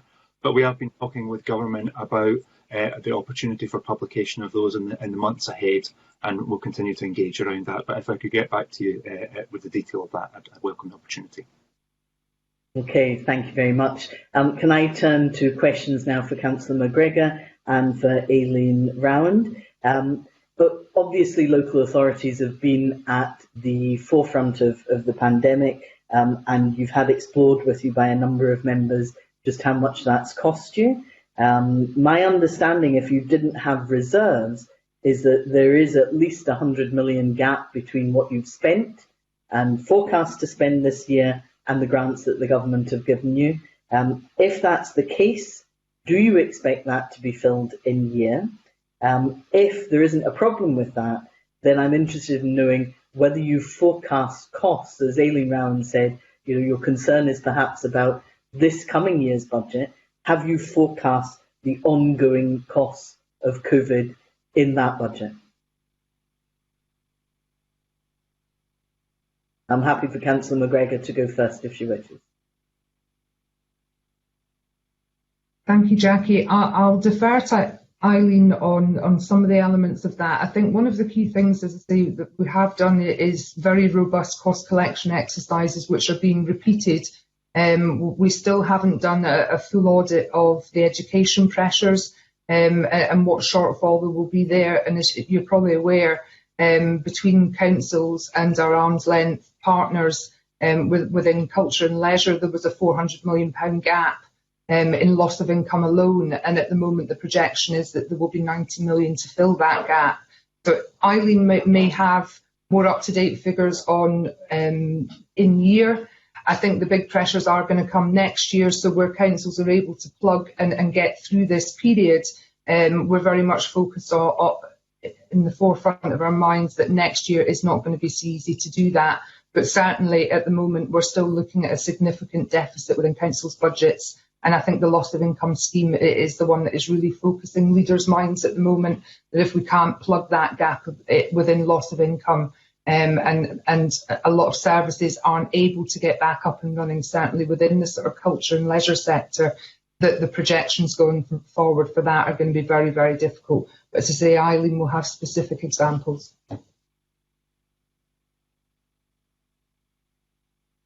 We projected that there was a gap of 500 million. Now that was before the 90 million for loss of income and I think the 49 million for consequentials came in. Now obviously there's been more funding since then, but they've actually came with additional costs. So I would suggest, based on the estimates back then, and it will have moved on because it's a moving feast, the gap is more akin to about 340 million. So it is substantial. Now, obviously, we are, I've said, directors of finance are looking at strategies to deal with that in year. It varies across councils, their ability to do that. Gail's already highlighted the loss of income. The exercise we did, and that's been verified just now, had a figure of 400 million. Now, that contained some items like capital, so we're kind of quality assuring that figure, but if you compare that to the 90 million that's potentially going to come through loss of income, there is a significant gap. So that does mean that councils are looking at using their reserves, looking at the fiscal flexibilities too. Okay, so it's a gap of 340 million for this year. Have you projected what the gap is likely to be for next year's budget, and have you shared that information with the Scottish Government? The reason I'm asking is obviously budget time is approaching. If you've used your reserves already, then they only happen once. They're not there to use again. You will be facing real difficulty in the next financial year. So in terms of the flexibilities you've asked for government as well, I know you've asked to spread the cost of COVID between budgets so that you're not having to arrive at a settled budget in one year, but you're able to spread the cost over several. Has that conversation gone well? So I would say the focus at present for the information that we've been consolidating across councils has been in the current year, and it's probably just the timing of where we are. So certainly when I look at what I'm doing within my own council, we're looking at our budget assumptions for next year. So we are trying to look at the legacy impact of COVID going into next year and beyond. And we're obviously looking at other factors that will impact on our budget and any potential budget gap that we will need to forecast. So at this point in time, that information hasn't been consolidated across Scotland, but I know that COSLA are working with the Scottish Government to have discussions about next year's budget, and that will, through time, include the legacy impact of COVID into next year. I suppose part of that will be looking at, are the fiscal flexibilities enough to deal with that for this year and next year? And I'm sure from some of the feedback that I've had from directors of finance that it won't. So, as you say, our reserves will have been impacted this year. Again, that will vary across councils, but there will be, issues that we can't fund using reserves or the flexibilities into next year, and that will no doubt impact on our ability to deliver our budget. Okay, can I move on to timing of the budget? Because in response, I think, to Patrick Harvey when he raised this, we understand that UK government will announce the outcome of its spending review on the 25th of November. Do you think it's better to have, from your perspective in local government, an indication of the budget earlier, on the understanding that for the Scottish Government things may still need to change. Does that give you an idea? Is that preferable to have an idea of the range of options that might be available? Or do you want the kind of frenetic rush, but a definitive budget at, say, the end of January, beginning of February? Well, shall I pick that up? I'll just come in very briefly first, Eileen. Where we're at now, we've reported to leaders last week, and we're now getting into budget discussions with Scottish Government. And I think leaders have been very clear that the earlier we can get estimates, or even estimates or projections, the better that will be, as long as there is some form of reconciliation down the line. I think one of the dangers of waiting for that last-minute rush is that it doesn't allow directors of finance and teams within councils to plan. It doesn't give certainty or even any remote possibility of certainty to third sector partners and organisations that we fund through the councils to deliver within our communities. So the danger of waiting for an absolute budget in March is that it doesn't enable councils to prepare. So I think that the preference would be, even if it was just estimates and projections in the first instance with a reconciliation, that at this stage is the discussion that we're starting to have with government. Thank you. On that, what I would say is that we're trying to work on, establishing what our starting point would be for local government. What would be a fair base? Looking at what the settlement was last year, looking at agreed Scottish Government priorities that will have an additional cost this year, looking at what the Scottish Government pay policy will be. Obviously, items such as living wage. So, no doubt between now and the turn of the year, these discussions will be taking place. And, it would help us enormously if we kind of could get an indicative position, even before there was a formal budget. And hopefully there's a means for us to have those discussions and get more of a feel for it. I certainly agree with that point. Thank you, Convener. Okay, thank you, Jackie. Can we go to Alistair Allen then, please? Thank you, Convener. A question initially for Councillor McGregor. Appreciate what you've been telling us about clearly the impact of COVID on the pressures on the public sector generally, and you've made your case for how you want to see that resolved in terms of funding in the longer term. But in the immediate term, I wonder, do you have a view, or do you support the Scottish Government proposal that capital underspend should be utilised on revenue? Did you want to go to Alistair? I think that was for me, wasn't it? Yes. Sorry. Yeah. Apologies. Yeah, we would support that principle because we're asking for it ourselves. I think there's a recognition within local government that due to COVID, there was a lot of projects that were put in abeyance or sort of just on the back burner for a short period of time. They'll probably be picked up next year, but it has left an underspend within capital budgets, which could be used, as a one-off in this year to be transferred into revenue, and that would certainly help councils plug the gap. You mentioned in response to Mr. Mason that you didn't want to, or you didn't feel it was your place to answer the question about where the Scottish Government should find extra funding. But I just wonder if you feel that, however you feel about that, any rapid response to the COVID situation by the Scottish Government does imply borrowing, and whether you can just confirm what COSLA's position would be on borrowing powers for the Scottish Government. There's no COSLA position on borrowing. Leaders didn't come to a decision on that. I think there was a motion on it a number of weeks ago, but I don't think that it passed. So COSLA doesn't have a position on Scottish Government and borrowing. Can I, in that case, ask whether the same question that I asked there just now about the impact of COVID, and particularly on the proposal for capital underspend to be spent on revenue, is something that Roland has a view on? Rowan, rather. Beg your pardon? Eileen, Yeah. So I think obviously there was 4 asks in relation to the flexibility we wanted around fiscal flexibilities. It obviously started at 5, and there was a no to the PWLB loan interest payment holiday.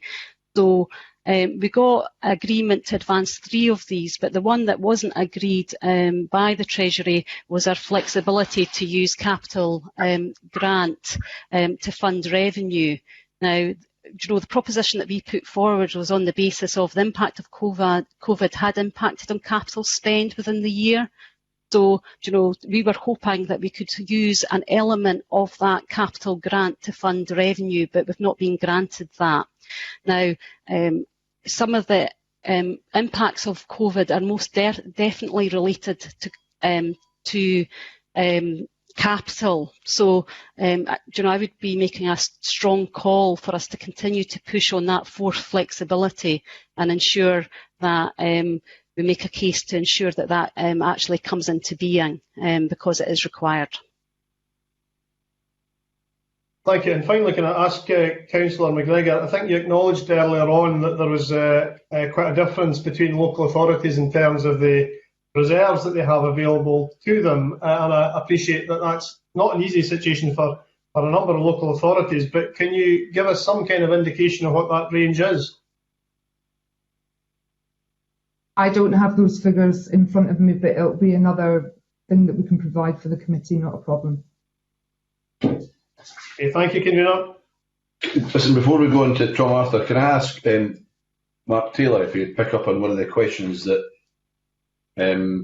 Alistair Allen was asking about around flexibility, fiscal flexibilities, Mark, and whether that's, I think not just the borrowing issue, but obviously the other issues that Kate Forbes had pushed on around flexibilities for borrowing payments and for around reconciliation settlements.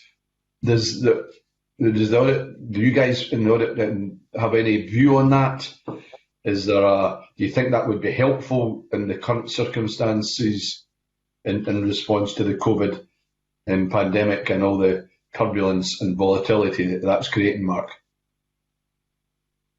Thanks, Convener. I think where I'd start is the scale of the task and recognising the scale of volatility and the challenge for government to be managing finances against a moving target with all the moving parts that we have at the moment, and the difficulty of operating a balanced budget in those circumstances.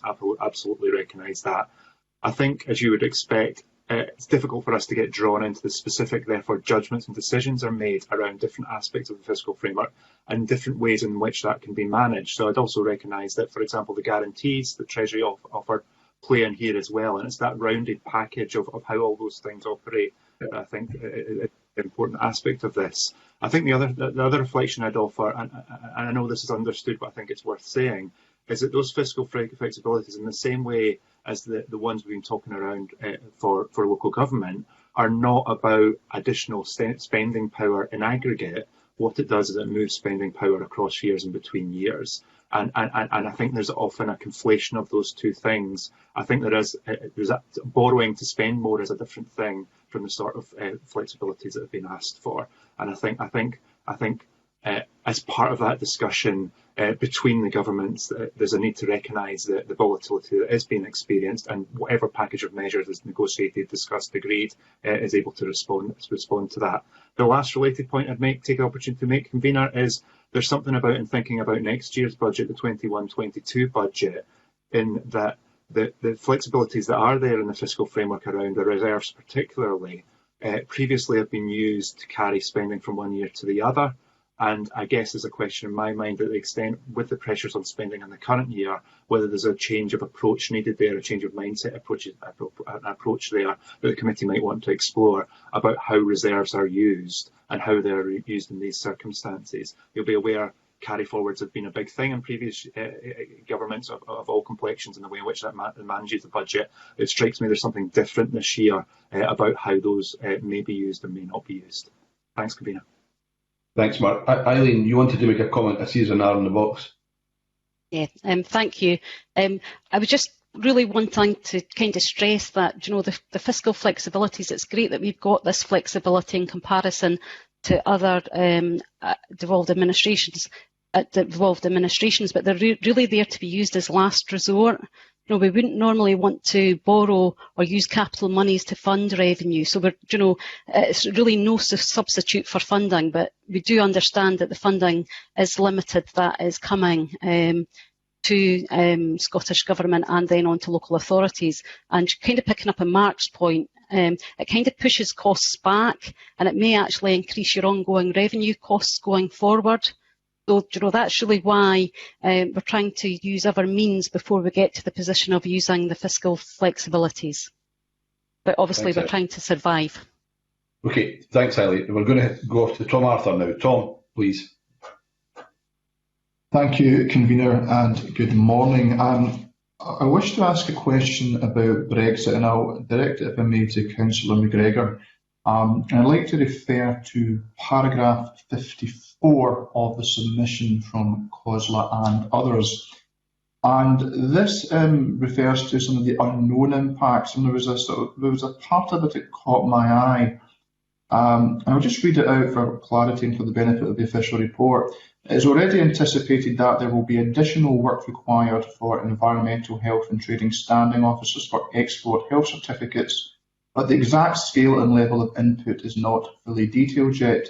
Environment health officers, for instance, have been supporting test and detect, but it is unlikely that such small teams could support both work streams. This is clearly concerning because I read that paragraph as suggesting that Brexit may have a detrimental impact on our ability to fight the pandemic. I wonder if Councillor McGregor could perhaps unpack that paragraph for me and perhaps also outline some of the broader risks associated with Brexit for local government finance. Thank you, Tom. And I think we've perhaps moved on since the submission was given to committee, and that there's been some decisions made, particularly around environmental health officers since, and some funding has been put forward as well to enable us to take on more environmental health officers in recognition of the impact that Brexit is going to have, particularly around licensing and certification. I think one of the challenges that we do have in that respect, though, is that our trading standards teams and environmental health officer teams within councils have been depleting year on year over the last decade due to budget cuts. So we can't suddenly employ a whole load of environmental health officers if they're simply not there and they're not trained. But I think one of the challenges that we do have is that we may have the funding now to put those people in place to assist, but the training takes 3 years. So I think there's some very practical problems around that. And as I say, the funding is very much needed and we're grateful for it, but simply getting those people on the ground is going to be incredibly challenging. And I think that the impacts between Brexit and COVID and the pressures that will put on particularly authorities that have courts within their constituency area, again, will put an awful lot of pressure on councils' budgets. I think it was about 1.2 million that was set aside for health officers, but it's not as simple as putting money at it. We have to go through a full training programme. So I think what we're now doing is looking around flexibilities of bringing people in to assist while they're training on the job and work alongside other people within those areas. So there's quite a lot of challenges, but I think it's moved on since the submission was originally. Are there any other examples where Brexit could have a detrimental impact on our ability to fight the pandemic that perhaps haven't been contained in your submission but have come to light since then? Or are there any that you perhaps think are unlikely but are a possibility? I'll perhaps defer to Eileen because she may have some specific examples from Fife. Certainly. Yeah, I mean, we know with the pandemic there's going to be demands on both social care, early learning and childcare and teachers. Now, obviously, depending on what happens with Brexit, and we're obviously getting closer to December 2020, there may well be a supply issue and then a demand issue. So, we will have to try and manage that in order that we can continue to deliver our services, certainly within my council, we're having discussions about, we had an incident management team for COVID, and we have now got an incident management team looking at the impacts of Brexit, and it's the combined impact of these that are really concerning for us. And Gail's already highlighted that we need certain staff to undertake functions, and they have to have qualifications. So we're certainly trying to look at, is there any parts of their roles that we can do without qualifications, and how can we use our resources more flexible? Now, obviously, we're doing that at a time when there's an increasing demand on our resources to provide business as usual, and also continue to respond to the pandemic. Thank you for that answer. I wonder if you could perhaps, are there any other examples? Obviously, the example of it given in the submission, but are there any other examples of where particular members of staff would be effectively having to choose which issue to deal with first, Brexit or the pandemic?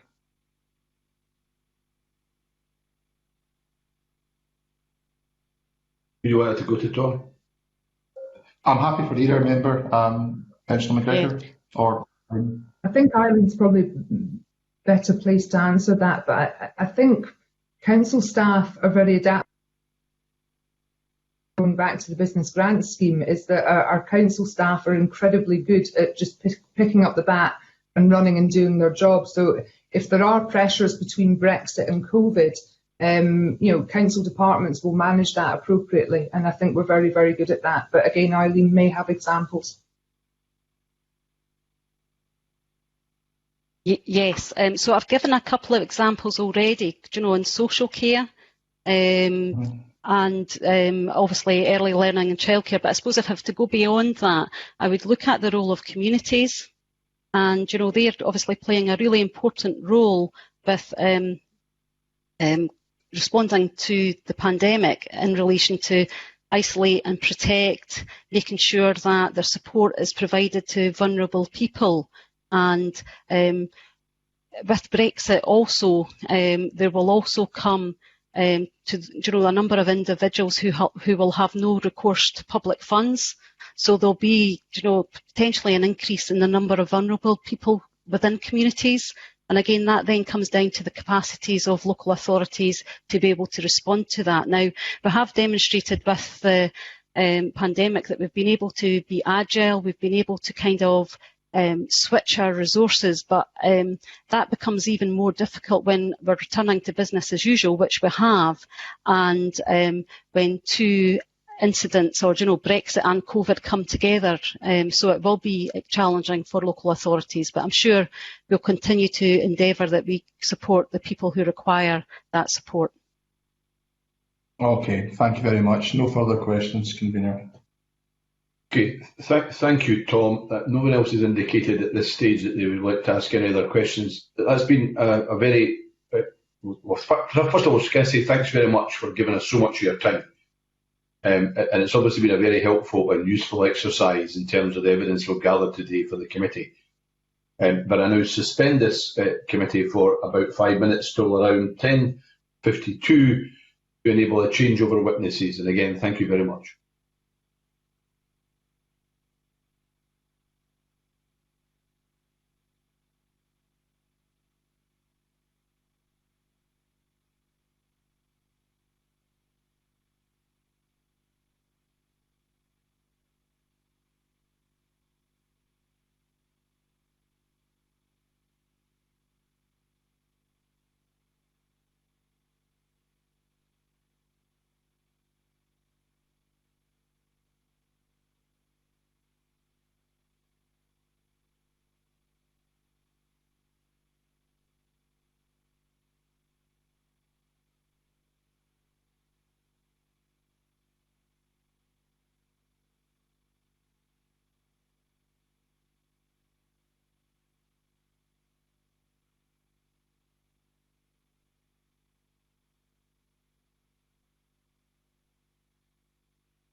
I welcome the second panel to the meeting and thank you for your written submission.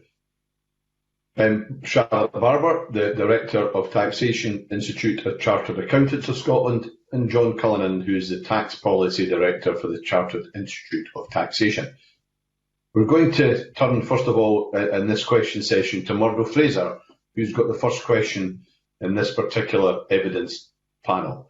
Murdo, please. Thank you, Convener, and good morning to Charlotte and to John.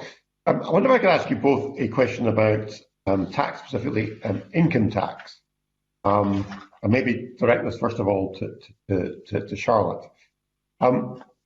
We know that the Scottish Government have to set a budget, and as part of that have to set income tax rates. We also know that the UK budget won't now be set until the spring, so the Scottish Government will not be cited on UK income tax rates at the point it sets its budget. We also know that the fiscal framework to a large extent protects the budget of the Scottish Government from declines in income tax revenue, providing these are in line with the UK average. Now we don't know what the UK Chancellor might do with tax rates. I think there might be an expectation in the longer run that income tax might increase to repay borrowing, but I think people would be surprised in the short term if there were to be increases in taxation. If anything, as a disciple of Keynes, the Chancellor might be looking to reduce tax to provide an economic stimulus. But in light of all that, what would you expect to see, or what would you want to see from the Scottish Finance Secretary when it comes to setting tax rates in the budget for next year? Firstly, thank you for inviting us to give evidence, and thank you, Mr. Fraser, for your questions. I think it's quite a difficult one because as an Institute of Chartered Accountants, we tend to comment on the operational aspects and how policy plays out, but we don't tend to comment so much on rates per se. Having said that, the comments I would perhaps make is that of course, as we've discussed before here in the committee, one of the most important impacts is actually the personal allowance, which is set in the UK and probably dictates the size of your tax base and how many people fall into tax. So that's a very major consideration from that point of view. Perhaps in terms more broadly of what we would like around a forthcoming budget is, I guess, business, they're always wanting certainty and consistency and to have some feeling of where we want to go. And I think as a kind of broad comment, I would suggest that you would hope that your tax policy can find that balance between raising taxes, which obviously we're going to need for spend, as we've just discussed in the previous section, and yet recognising that there'll probably be a weaker base from which to raise those taxes. And I think there's a need to support the economy because I think our long-term aim must be to try and grow the tax base, get more taxpayers, have them better paid, so that that's the way one kind of contributes to the desire to spend. Okay, thank you. Maybe I could ask the same question to John Cullinan, please. Thank you.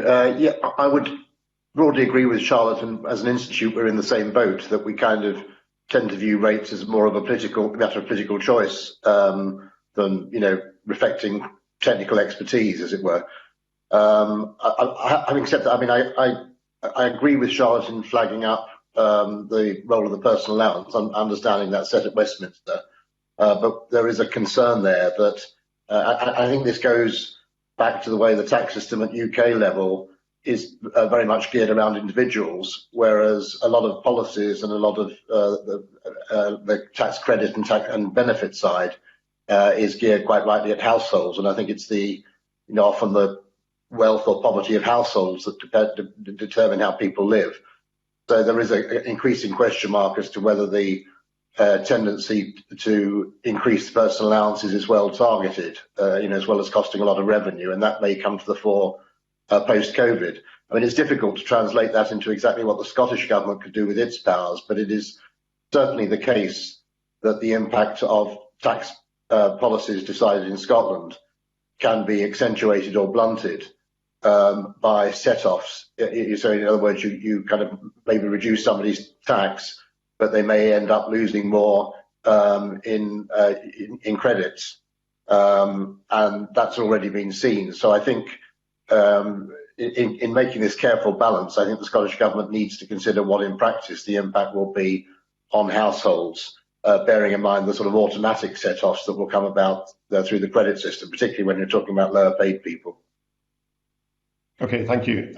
Maybe if I could ask a follow-up then, to maybe first yourself, John Cullinan, because in your submission you make some reference to LBTT, where we've seen a temporary reduction in LBTT both down south, and within Scotland. Do you have any reflections on that? I mean, any views on what the impact of that reduction has been? Has it provided, good value for money? Has it done what was intended? And do you think it should be extended?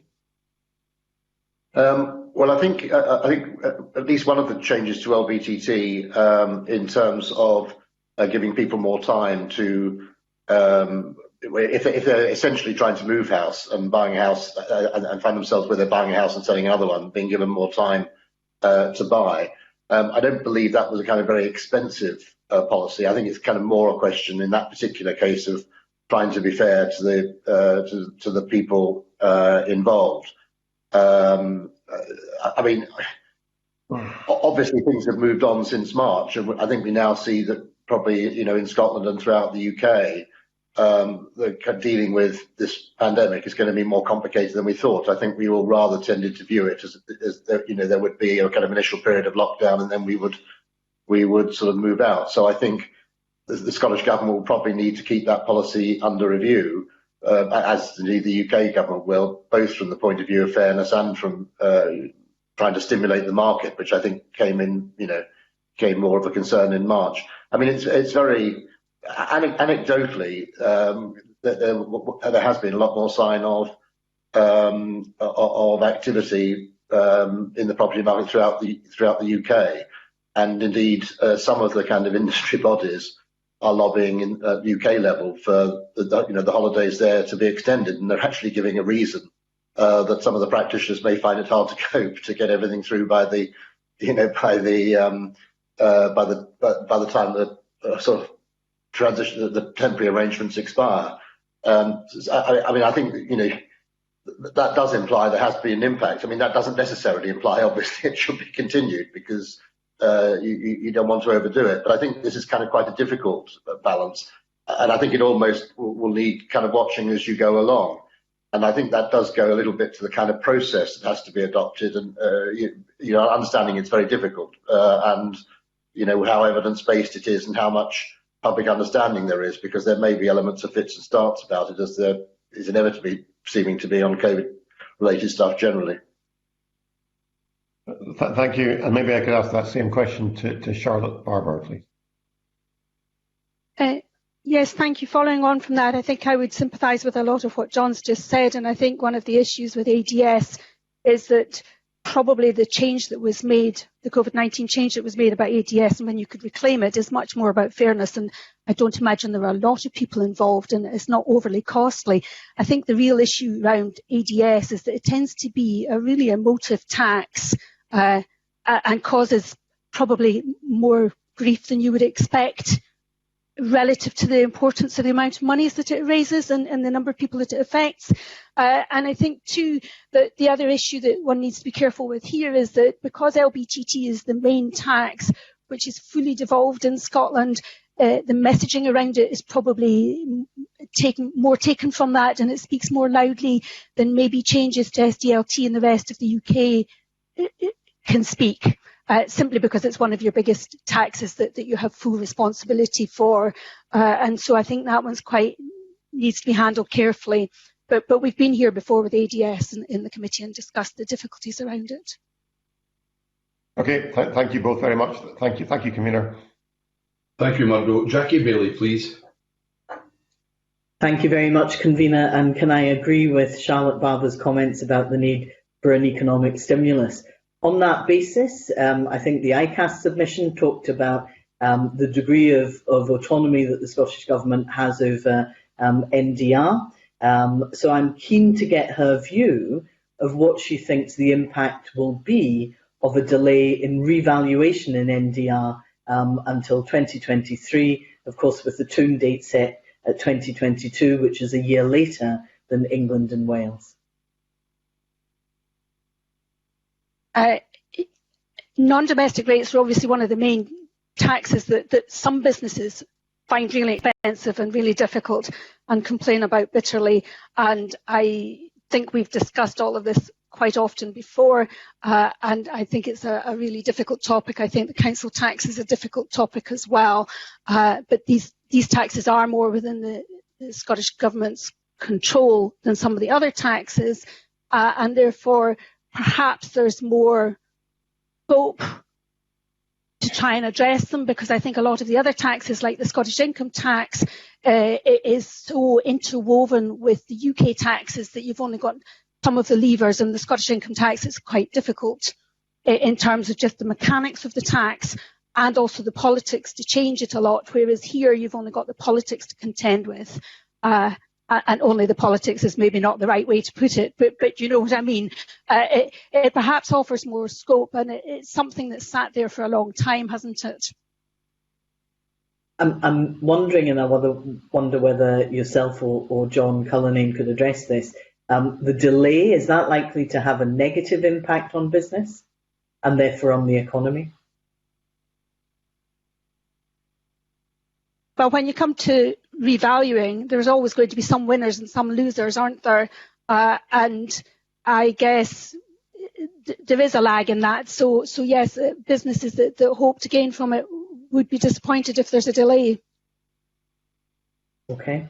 Can I move us on to something that was in both your submissions, and maybe this time start with John Cullinane? Both of you talk about the need for new tax policy and legislative processes in Scotland. Indeed, I think one of you called for a tax committee of the Finance Committee. What would you like to see and when, and how important is this? Well, I understand we're now getting close to the election, so you know, it may be that, with everything else that's going on that has to be picked up after that. So I don't think we would want to be kind of unrealistic in the current environment. But nevertheless, we do think that's very important, because I think if Scotland is kind of going to be looking, as the framework is negotiated, for more powers, it's kind of all the more important to be seen to be kind of well managing and well scrutinising the changes in the management of the powers that one has. And I do think you know, the evidence we have from the surveys we've taken is that responsibility for tax policy in Scotland is very poorly understood by Scottish taxpayers. It's not just a Scottish problem. It's understanding on all sorts of tax matters is very low for various reasons throughout the UK. But I think it's a particular problem in Scotland because of the devolved setup, and for people to be able to understand, you know, what decisions are coming from where, and what, you know, what the rationale for those decisions is and the context in which they were made. So I think in terms of, you know, really the democracy, the effective democracy involved in controlling tax powers, it just is important that there is the very best process that can be managed. Okay. I wonder if Charlotte Barber has anything to add to that? Perhaps I would just add that when the 2012 powers came through and we set up LBTT and the Scottish Landfill Tax, those tax acts were set up and they were looked at as kind of standalone. There you are, you can have your tax act. Whereas in actual fact, what we've found, well, with LBTT in particular, it's been a moving tax, hasn't it? It's changed regularly. It's changed because we've brought in new measures, whether they've been first-time buyer relief or the additional dwelling supplement, or, you know, more mechanical changes like changing the rates. It's also been the case that there may be some changes that are wanted to amend anomalies that were in the legislation, because some of it's quite difficult and technical and you can't always pick them up on day one. Group relief comes to mind. There's other changes like that, and there are some things that come through from the tribunals. I'm sure Revenue Scotland, the Scottish Government, probably have their shopping lists, and there's no mechanism in which to get those changes made. And because some of the changes are quite technical, I use that word loosely. Technical probably means complicated. They tend to get parked to one side as though they're not important, whereas for my money, I think anything that impacts on how much a taxpayer has to pay is hugely important and should be addressed and addressed promptly. And so I think we need a process to do that, and I would like to see a regular process. The jury's perhaps out as to whether you'd make it an annual process or every 2 years, but it does need to be regular, because if it's not regular, it falls by the wayside.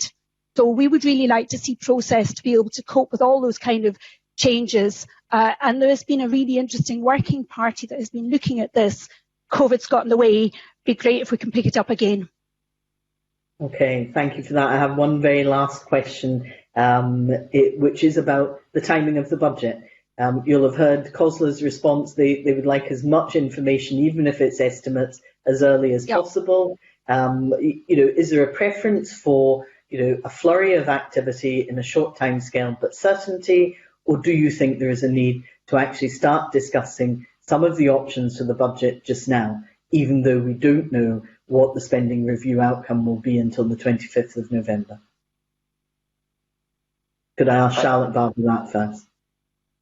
Yes, of course. Thank you. Yeah, I thought it was an interesting question when you raised it with the previous panel, and I still think it's an interesting question, and I think it's a catch-22. I'm not sure which is better, because of course you want time to discuss the possibilities and to consider the probabilities of where things might go, and you also need the certainty of getting through some of the process side of it as well, in order to get your Scottish rate resolution in place at the right time vis-à-vis the budget bill.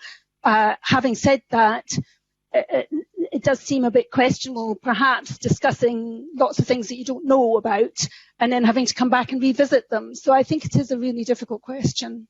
It doesn't answer it either for you, I'm sorry. That was a politician's answer. Can I ask John Cullinane if he has anything to add?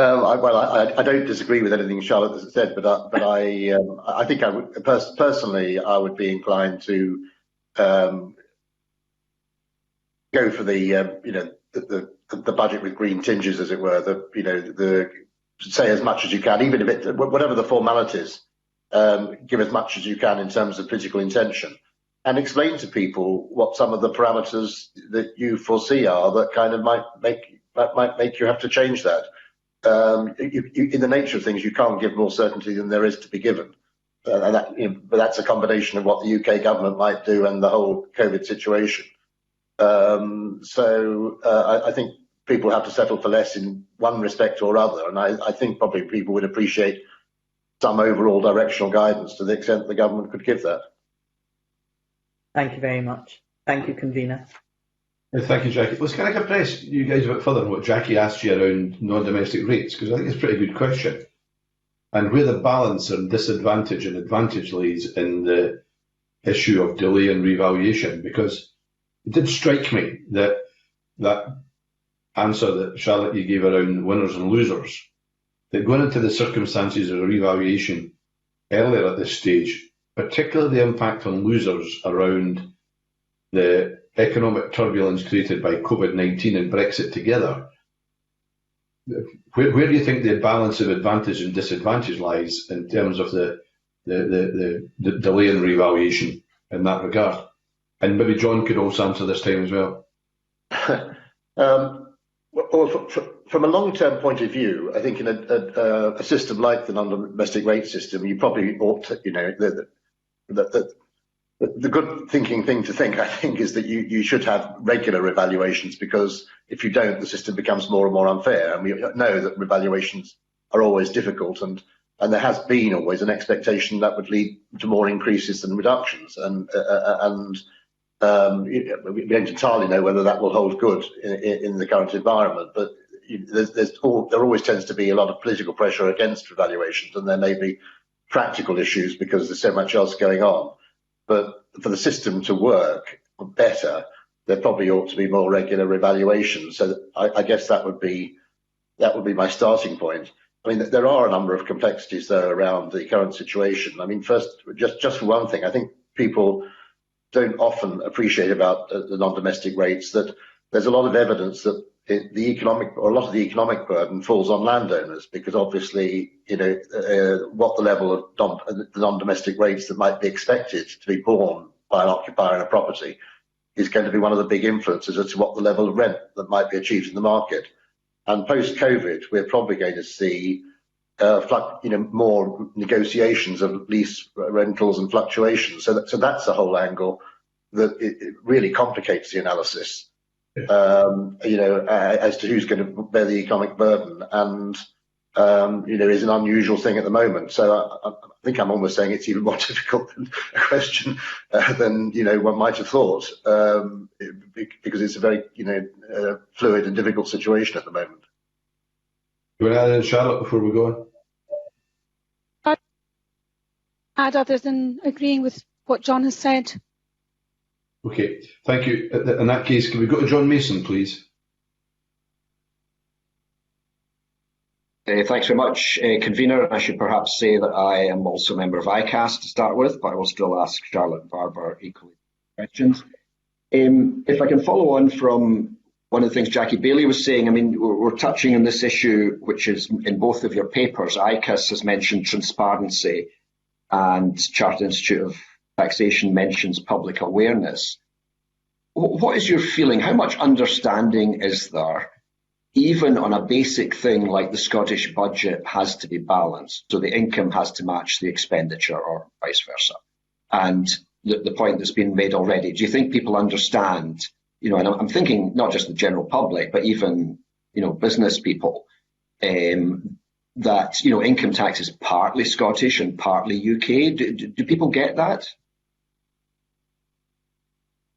Do you want me to start? Yes, please. Yes, that's fine. Yes. Good morning, John. Good to see you. I think it's a really difficult question because, as you know, I find tax very exciting, so I often try to speak to people about tax, and it's not always just a topic that is much appreciated, and I think it's very poorly understood. I guess that's partly due to the complexities across the UK, and I think you'll find there's a lot of studies, like Deloitte did a really interesting study a few years ago, which said that very few people understand tax. Equally, that study also found that the more people did know about tax, the more they kind of supported it. And I guess where we are coming from in ICAS is that we think it's important that people understand what they're contributing, how the package is made up, and it would be helpful if people knew more. I think too, perhaps the presentation around tax from a wider range of stakeholders perhaps could be better informed, whether it's through the media, the folk comment on income tax rates and very little else. As a for instance, I don't think a lot of people understand the full Scottish package. The one thing I would say about COVID-19, everything's meant to have a silver lining, and in this instance I do actually think that there has been a lot more discussion about the funding package in Scotland, and for those who want to listen to it, it's been out and about a lot more through the news. Ms Forbes has done an excellent job, I think, in trying to tell people where the problems are. It's not necessarily tax per se, but I do think it helps to explain the broader package, and I think it would be great if people knew more about it. Okay, Mr. Cullinan? I do think people understand it as a general level that things have to be paid for, and that, and in fact, I think, there was a reference earlier on. I think Murdo referred to Keynesian economics. I think the public in general kind of assume things have to be paid for, and almost in a much more direct sense than they possibly really do, or that some economists argue that they really do. But I think when it comes to when you get below that level to anything in more detail, it becomes very difficult. So I think people don't always have a very good understanding of what are expensive things and cheap things, and what are big revenue raisers, and what are really sort of tinkering changes. And it's very sort of taken up by what is the focus of political debate at the time.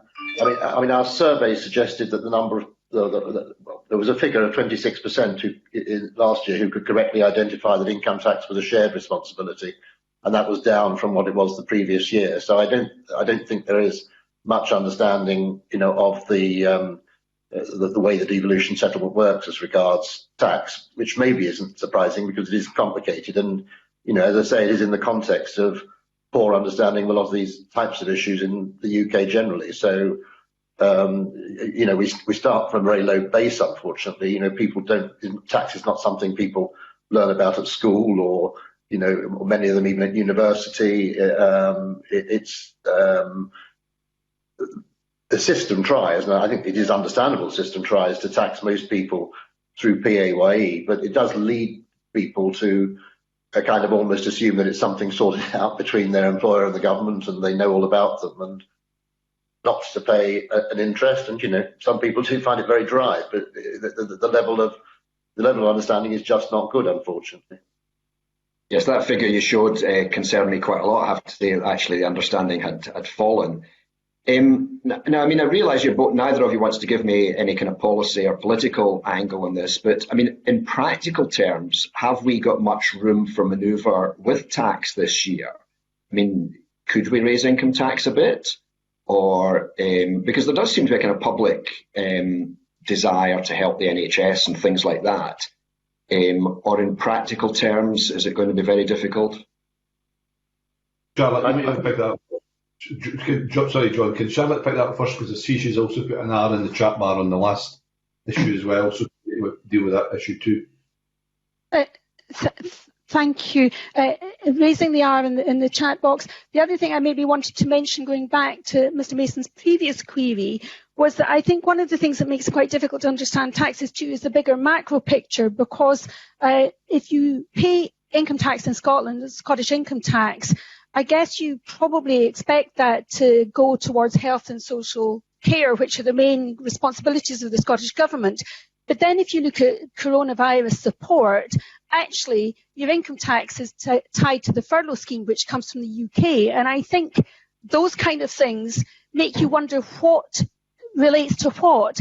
And I think the bigger picture creates quite a lot of mismatches. And I think through the coronavirus has emphasised those mismatches, and I think that makes it more difficult.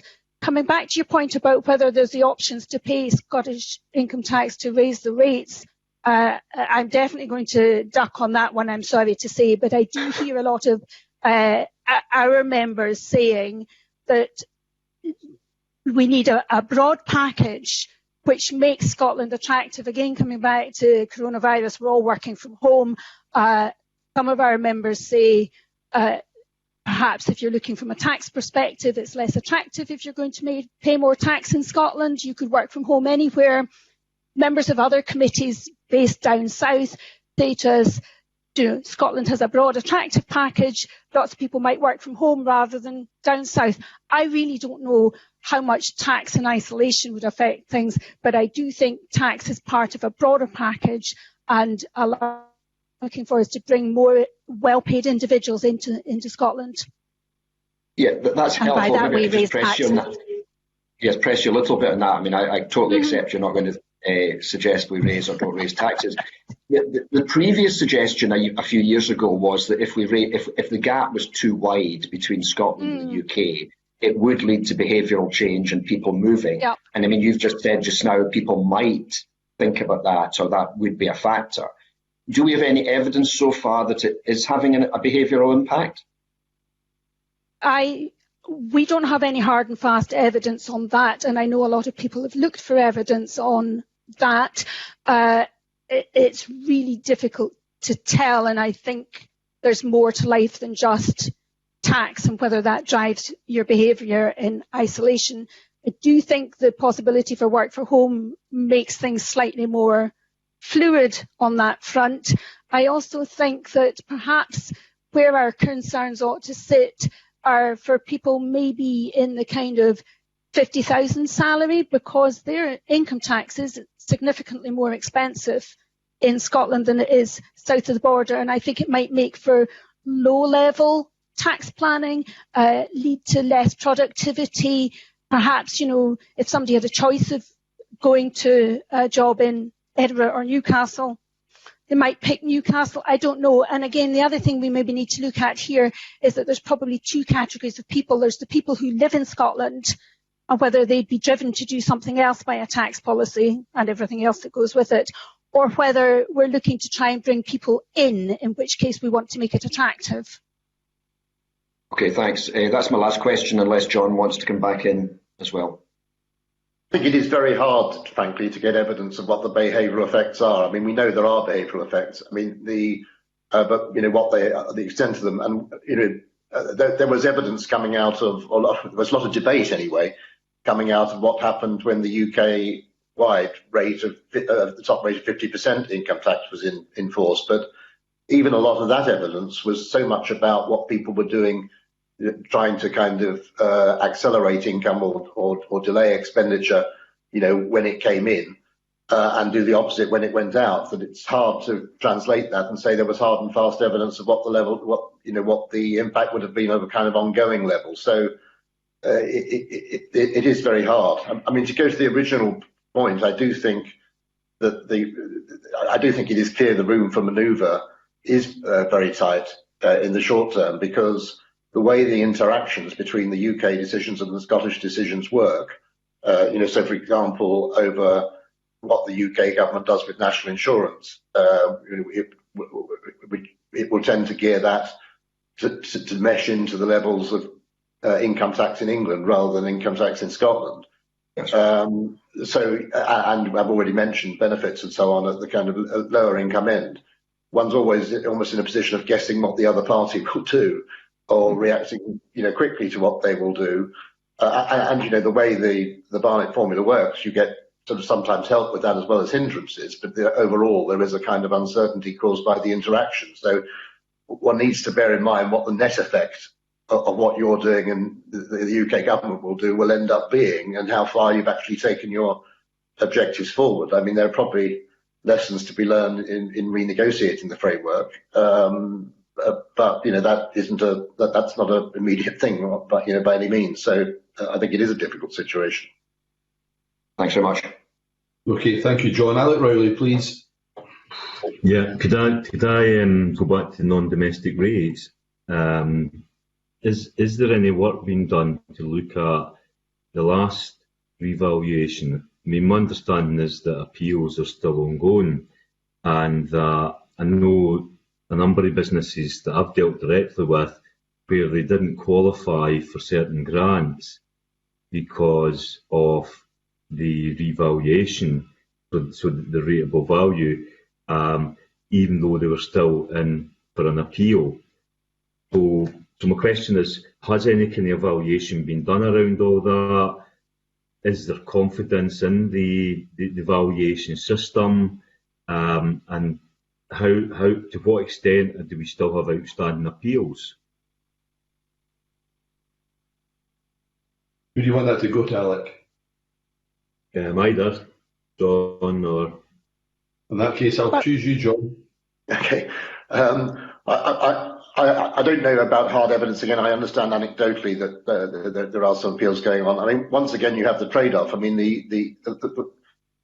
I think few people would say it was the ideal system of raising tax, but it's a system we've got, and it probably, you know, it's nothing like a land value tax, which many economists favour, but it gets probably at land values imperfectly, but more closely than many other taxes. So, but having said that, it's highly imperfect tax.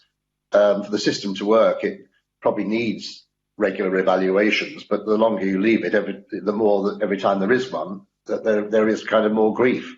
So, you know, it is difficult ever to get it right. Well, you then say? Well, I mean, it's back to that point. You make the point more generally about people having a greater understanding of taxation. My experience of dealing with appeals was that businesses were virtually pulling their hair out, because trying to get a clear explanation of how the valuation was arrived at was so I suppose the question is, if you don't really have confidence in it, if the last revaluation was a bit of a sham, and if there are still masses of appeals going on, then to proceed with the next valuation just seems difficult. Could I just ask one final question, which really is that the last panel, certainly the local government representatives on that panel, they want to see true local taxation, so they're wanting the 3% cap lifted, and they would like to get control over non-domestic rates and set the rate at the local level. Do you have any views on that? Does that gear for a more democratic system? Is it certainly it's local, or do you think that will result in the council tax system being discredited even further than it currently is? I would have to say that I'm being a little bit coloured by experience in England, so my apologies if there are differences that I'm not fully kind of appreciating, but there probably is an issue around the fact that business rates, because they're administered by local authorities, and just because of the kind of structure that's always been there, they haven't been updated in terms of the mechanics that are not, and the appeal rights and processes and so on that are normally applied to a tax system. They kind of haven't been run always like modern taxes, so that there is a kind of trade-off there. Now, that doesn't mean to say that you couldn't have. That's a different issue from whether there is local autonomy or they're setting the rates. It's just the mechanics. So sometimes, what the availability of reliefs, both in theory and in practice, is different, and the extent of them is different in different local authority areas and is interpreted differently. So I think there is an issue around the mechanics, probably. I think, and applying some of the procedures that we apply to taxes more generally. Okay, Charlotte? Thank you. Charlotte, you want to add anything, or you? That's fine, thank you. I think in terms of the question around council tax and whether it should be set locally, you enter the same kind of conversations there that you have on councils and locality, and if it's a local tax, it should be raised locally. But on the other hand, what happens if you've got a relatively poor area that needs more funding and can't afford to raise it, and do you need redistribution within that? All those kind of arguments that sit at that level are similar to Scotland versus the UK, and how you balance out the kind of communal aspects of tax collection and paying for communal services. It's a difficult question to balance. That's all I'd add to that one. Okay, thank you, Charlotte. Thank you, Alec. Dean Lockhart, please. Thanks very much, Convener. I'd like to come back to the discussion about protecting and hopefully expanding Scotland's tax base, and in particular how the budgets of the enterprise agencies can best be used for this purpose. So can I ask the panel, what would be your sort of technical advice in terms of whether during the COVID crisis in the short term, the enterprise agencies should prioritise their spend on saving existing viable businesses and by extension existing jobs, as opposed to investing in more speculative new markets or new projects? And perhaps I could start with Charlotte Barber, please. That's a difficult question, and I'm not sure that it deserves a kind of one or the other, because to a large extent you're looking about the viability of all businesses, aren't you? And if you only focus on businesses that are here today, given that some of them are struck with COVID difficulties and may yet have some Brexit difficulties too, who knows whether they're going to be viable and whether they deserve money to keep them going, and then they'll be viable again, or do you become a bit stagnant if you never look to the future? I think there needs to be a balance between the two. We always need to be looking at the new industries and helping to support them and bring innovation in as well. So it probably comes back to more of an analysis around each business and putting proper resources into evaluating whether to support it or not, rather than a blanket this or that. I appreciate that. I guess in the context of limited resources and I guess looking at the tax base, would there not be a sort of tendency to, if the analysis shows that an existing business is viable, is it not a sort of bird in the hand is worth two in the bush when you're looking at limited budgets, and therefore, if you have to choose, perhaps the safer option would be the viable business, assuming it has a future? You can take the arguments either way, I think. And one of the things we've been looking at quite closely is, rather than perhaps looking to attract business to broaden the tax base, we would be looking to attract individuals. And I think there's an awful lot of scope to be said for bringing more people who are working into Scotland, more Scottish taxpayers as individuals. And there's plenty, perhaps the focus of what we're trying to attract in should be at individuals, because it's income tax we're looking for, if nothing else, in terms of Scottish income tax. And I think perhaps there's more scope coming out of COVID-19 for people to work from home. So, you could be working for an English business, but work from home in Scotland, say. And that, if they're well-paid jobs, would help to kind of broaden the tax base. Okay, thank you very much. And John, I'd like to get your views on those issues as well. Thank you. I don't know that, to be honest, there are members are very well placed in terms of expertise on your first issue as to the spending side and what to spend limited budgets on. I can certainly see the argument that in a pandemic of this kind, it becomes a question of keeping going what you've got, and you just have to operate frankly with less certainty of what might be viable in the future. But it's not an area we have a great deal of expertise, to be absolutely frank. I think on the other point that Charlotte's just made, I would agree. One thing that seems likely to come out of this is a great deal more potential for working from home, and that actually has the potential to do a great deal to affect taxing rights, which would affect certainly the UK in general, and would affect Scotland within the UK, I'm sure. For example, in the financial sector, which tends to be kind of highly paid jobs and bring in a lot of tax revenue, there's an awful lot more. It's still predominantly working from home and still has been throughout, and I'm not sure it will ever go back. And that could see, if people choose to do that and are able to do that all over the place, that could have a big effect on taxing rights, and it may be a problem of leakage for the UK. I mean, it's an issue that could give rise to swings and roundabouts, so you can't overgeneralise. But I think it's a big issue that all fiscal authorities will need to be looking at. Yes, as soon as they can draw breath, as it were, from the current preoccupations. And just a very brief follow-up on that point, John. I think it's fascinating you say the trend of working at home might impact taxing rights. Do you think the existing rules of residence and where someone is tax resident, whether it's in Scotland or the rest of the UK or elsewhere, do they need to be are they fit for purpose in this new environment? And what might be the kind of practical outcome for the Scottish income tax base if there is this semi-permanent move to working from home? I think it's too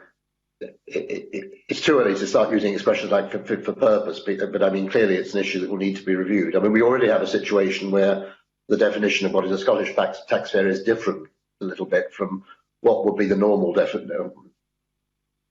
tendency for the definition between different countries. I mean, it depends a lot on individual tax treaties and interaction of national rules and treaties and so on. But certainly it will lead people in general to be a lot freer to choose where they're taxed in than would have been the case prior to the virus, where most employers, whether we now know it's physically possible to work differently or not, would have assumed, well, we expect you to turn up in the office as a base, most days. So, that will create more flexibility for people, and it's bound to be something that governments look at. And it's very, very difficult to see exactly how it will go right now. That's very interesting. Thank you very much, both. And convener, that's all I had. Thank you. Thank you, Dean. And Alexander, we're coming to you. Can I also apologise to you, Alexander? Just noticed it's the first time you've had a chance to ask a question all morning, and we're well down in the situation, and we should have noticed that and maybe got you in a bit earlier, so forgive me. That's absolutely fine, Bruce. I've got two questions now that will make up for it. My first one is a COVID-related one, and it now neatly follows on from what you were just talking about, definitions. Many types of the support given and the eligibility for that support have been tied to financial and tax definitions and tax reporting points, furlough, payroll data when people are on payrolls and the like, definitions of turnover, whether people had a business bank account or not, and general classification of types of business. I'm just wondering, do you have any? I hope there'll be a more formal investigation into this. But I just wondered if you can see any potential improvements around some of the definitions and timings and how things are reported that might improve giving support in future. Okay, Charlotte first.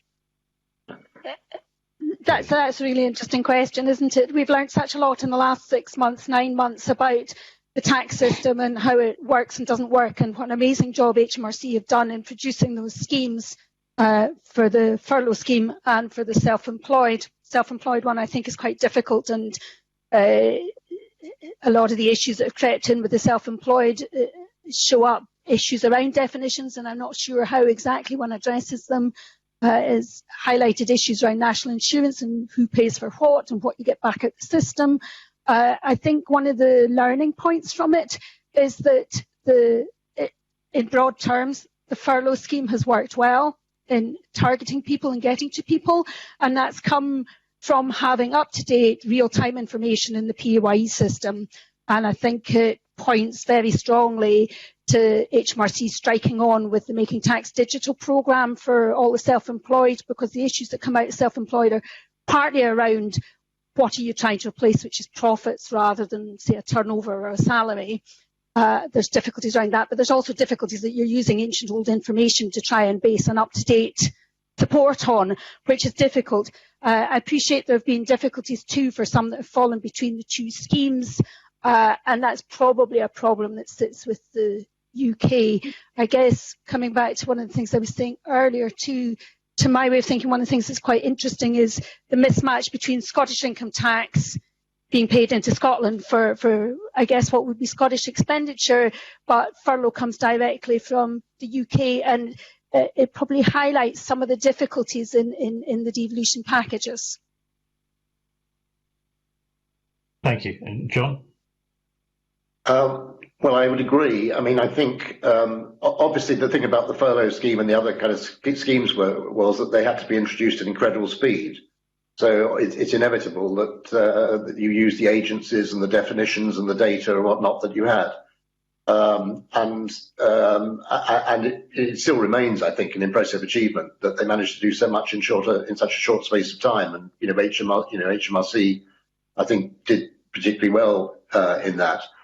Some of the things are not about definitions, though. So, for example, sorry, not about data. They're just decisions as to crude cut-offs. So, for example, not being able to get help under the self-employed scheme unless you're historically you had more than half of your income from that source. I mean, that's understandable. You wanted to help the people who are really relying on their business and not necessarily people for whom it was a bit of a sideline. But that was a very crude measure, for example. So I think there's going to be a mixture of, in terms of who's fallen down the cracks, there's going to be a mixture of cracks where there are cracks which are still very hard to deal with even now, because if you don't have the data and don't know who people are, and we already are having a little bit more, some concern about fraud, which again was inevitable with the speed, that they're very difficult, versus some things are just sort of crude rules. So I think, the longer this situation goes on, regrettable as that is, the more scope there is to look at some of those crude rules and see can some of those gaps be filled. But you do have some intrinsic difficulties, so it's unlikely to ever be perfect. Thank you very much. Now, my second question, if I come to John first, and you've already touched on people's understanding of tax and financial matters already, and how it's not very good and diminishing, unfortunately. In 3.5 of your submission, you highlight this concern. I've raised it before. There's a growing deficiency in people's understanding of tax and financial issues. we've heard a lot of it, and you've talked about the solution. Without being too frivolous, if you were First Minister for a day, what would you do to educate Scotland on this? Well, I mean, I think one of the problems precisely is that if you're the First Minister, or indeed, any of the other actors on the scene, you have all sorts of other preoccupations to deal with all these issues and get things done in the state that people are in. So you can't be the kind of world educator.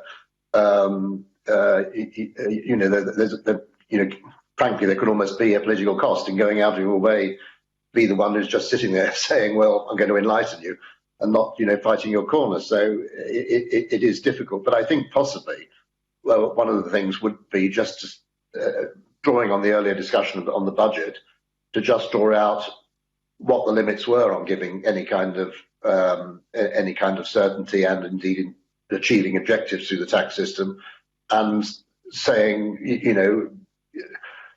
trying to say how far one could make these firm decisions at this stage, and what some of the factors might be that might require it to be altered later in the year, just to kind of give people a bit of a flavour for what the kind of interactions were. So that I can't say any better than that, I'm afraid.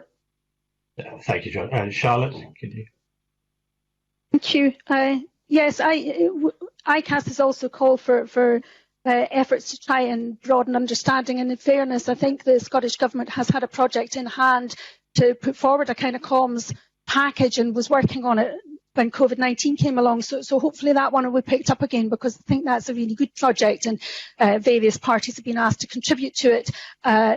So again, I think part of the messaging too needs all the kind of interested parties in tax and public funding to contribute to it, and to act and to give into this. I guess too, perhaps tax maybe needs a more positive messaging. In past years, there's maybe been a lot of noise about anti-avoidance. Some people do avoid their taxes. Not everybody wants to pay them. I do understand that. But there should be a stronger messaging about the need for everybody to contribute. And maybe COVID-19 illustrates that if we want to support people, we all need to put into it. Now might be a good time to lift messaging on the back of that. The other thing that I think we do need to do is discuss the trade-offs. You can't always hold rates down and expect to spend more. As for instance, if people want to have more spent on them, maybe the rates need to go up, and that needs a kind of broader discussion. Thank you very much. No more questions. Thank you, Convener. Thanks, Alexander. And finally to Alistair Allen. Thank you.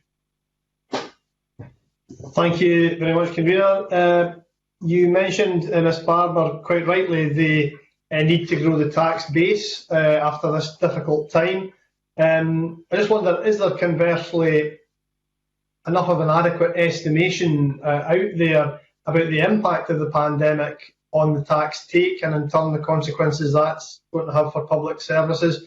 Just curious to know whether you feel there's enough information out in the system about that. I think that's quite a difficult one, and I know you've had evidence sessions in the past about the difficulty of knowing exactly how forecasts are going to pan out, and the length of time it takes, because of obviously income tax is the biggest source of revenue coming into the Scottish Government, and the income tax is the one where it takes the most amount of time to get the returns back in. And I think the area with the biggest fluctuations are in the self-employed, and again those returns are the ones that are the longest, where it takes to get the full reconciliation done. I don't think there's a lot of work done on the detail of tax, but you might be better with the Scottish Fiscal Commission and HMRC on that one, because they'll have the kind of real-time data coming in. Mr. Cullinan, I just wondered if you had a view about that. I think the only other point I'd make is to echo what Charlotte said earlier about making tax digital. I mean, the more digitalisation you can get into the system, the more hope there is for more reliable data coming out earlier, but particularly on the self-employed side, where the system whereby people pay their taxes, and that's what obviously generates the data, just takes longer. There is just more of a time lag, and that's the way it is at the moment. So I think it's a kind of slow burn, I'm afraid. The other thing I was keen to ask you both about was the Institute of Fiscal Studies recently questioned whether aspects of the Barnett formula are nimble enough to cope with an emergency like the one we're all living through, and I take it the reference was to borrowing. I'm not going to ask you to recommend any solutions on that or any political solutions around borrowing powers, but I just wonder if you recognise that the problem that's being outlined there. Do you want me to go? Yeah, you go first, Charlotte. Yep. It's interesting the work that the IFS have been doing, and if you go back to our submission, I think one of our concerns is that there are such a lot of moving parts. You've got the kind of baseline of the Barnett formula, and then you've got block grant adjustments, you've got consequentials, you've got tax, you've got spend. I think it's all quite difficult to put all of that lot together, and COVID-19 shows all those kind of gritty bits and how they do and don't fit together. I think it's quite difficult. The other thing I think that is interesting around the Barnett formula is that it's designed around spending, whereas all the adjustments that come through it are designed around tax take, and it's not always very easy to kind of get that bit sorted out in your mind. So I think the Barnett formula, well, you have to start somewhere, don't you? And everybody's agreed that that's as good a baseline as any, but the way you adjust it, I think doesn't help public understanding, perhaps, or even my understanding. John?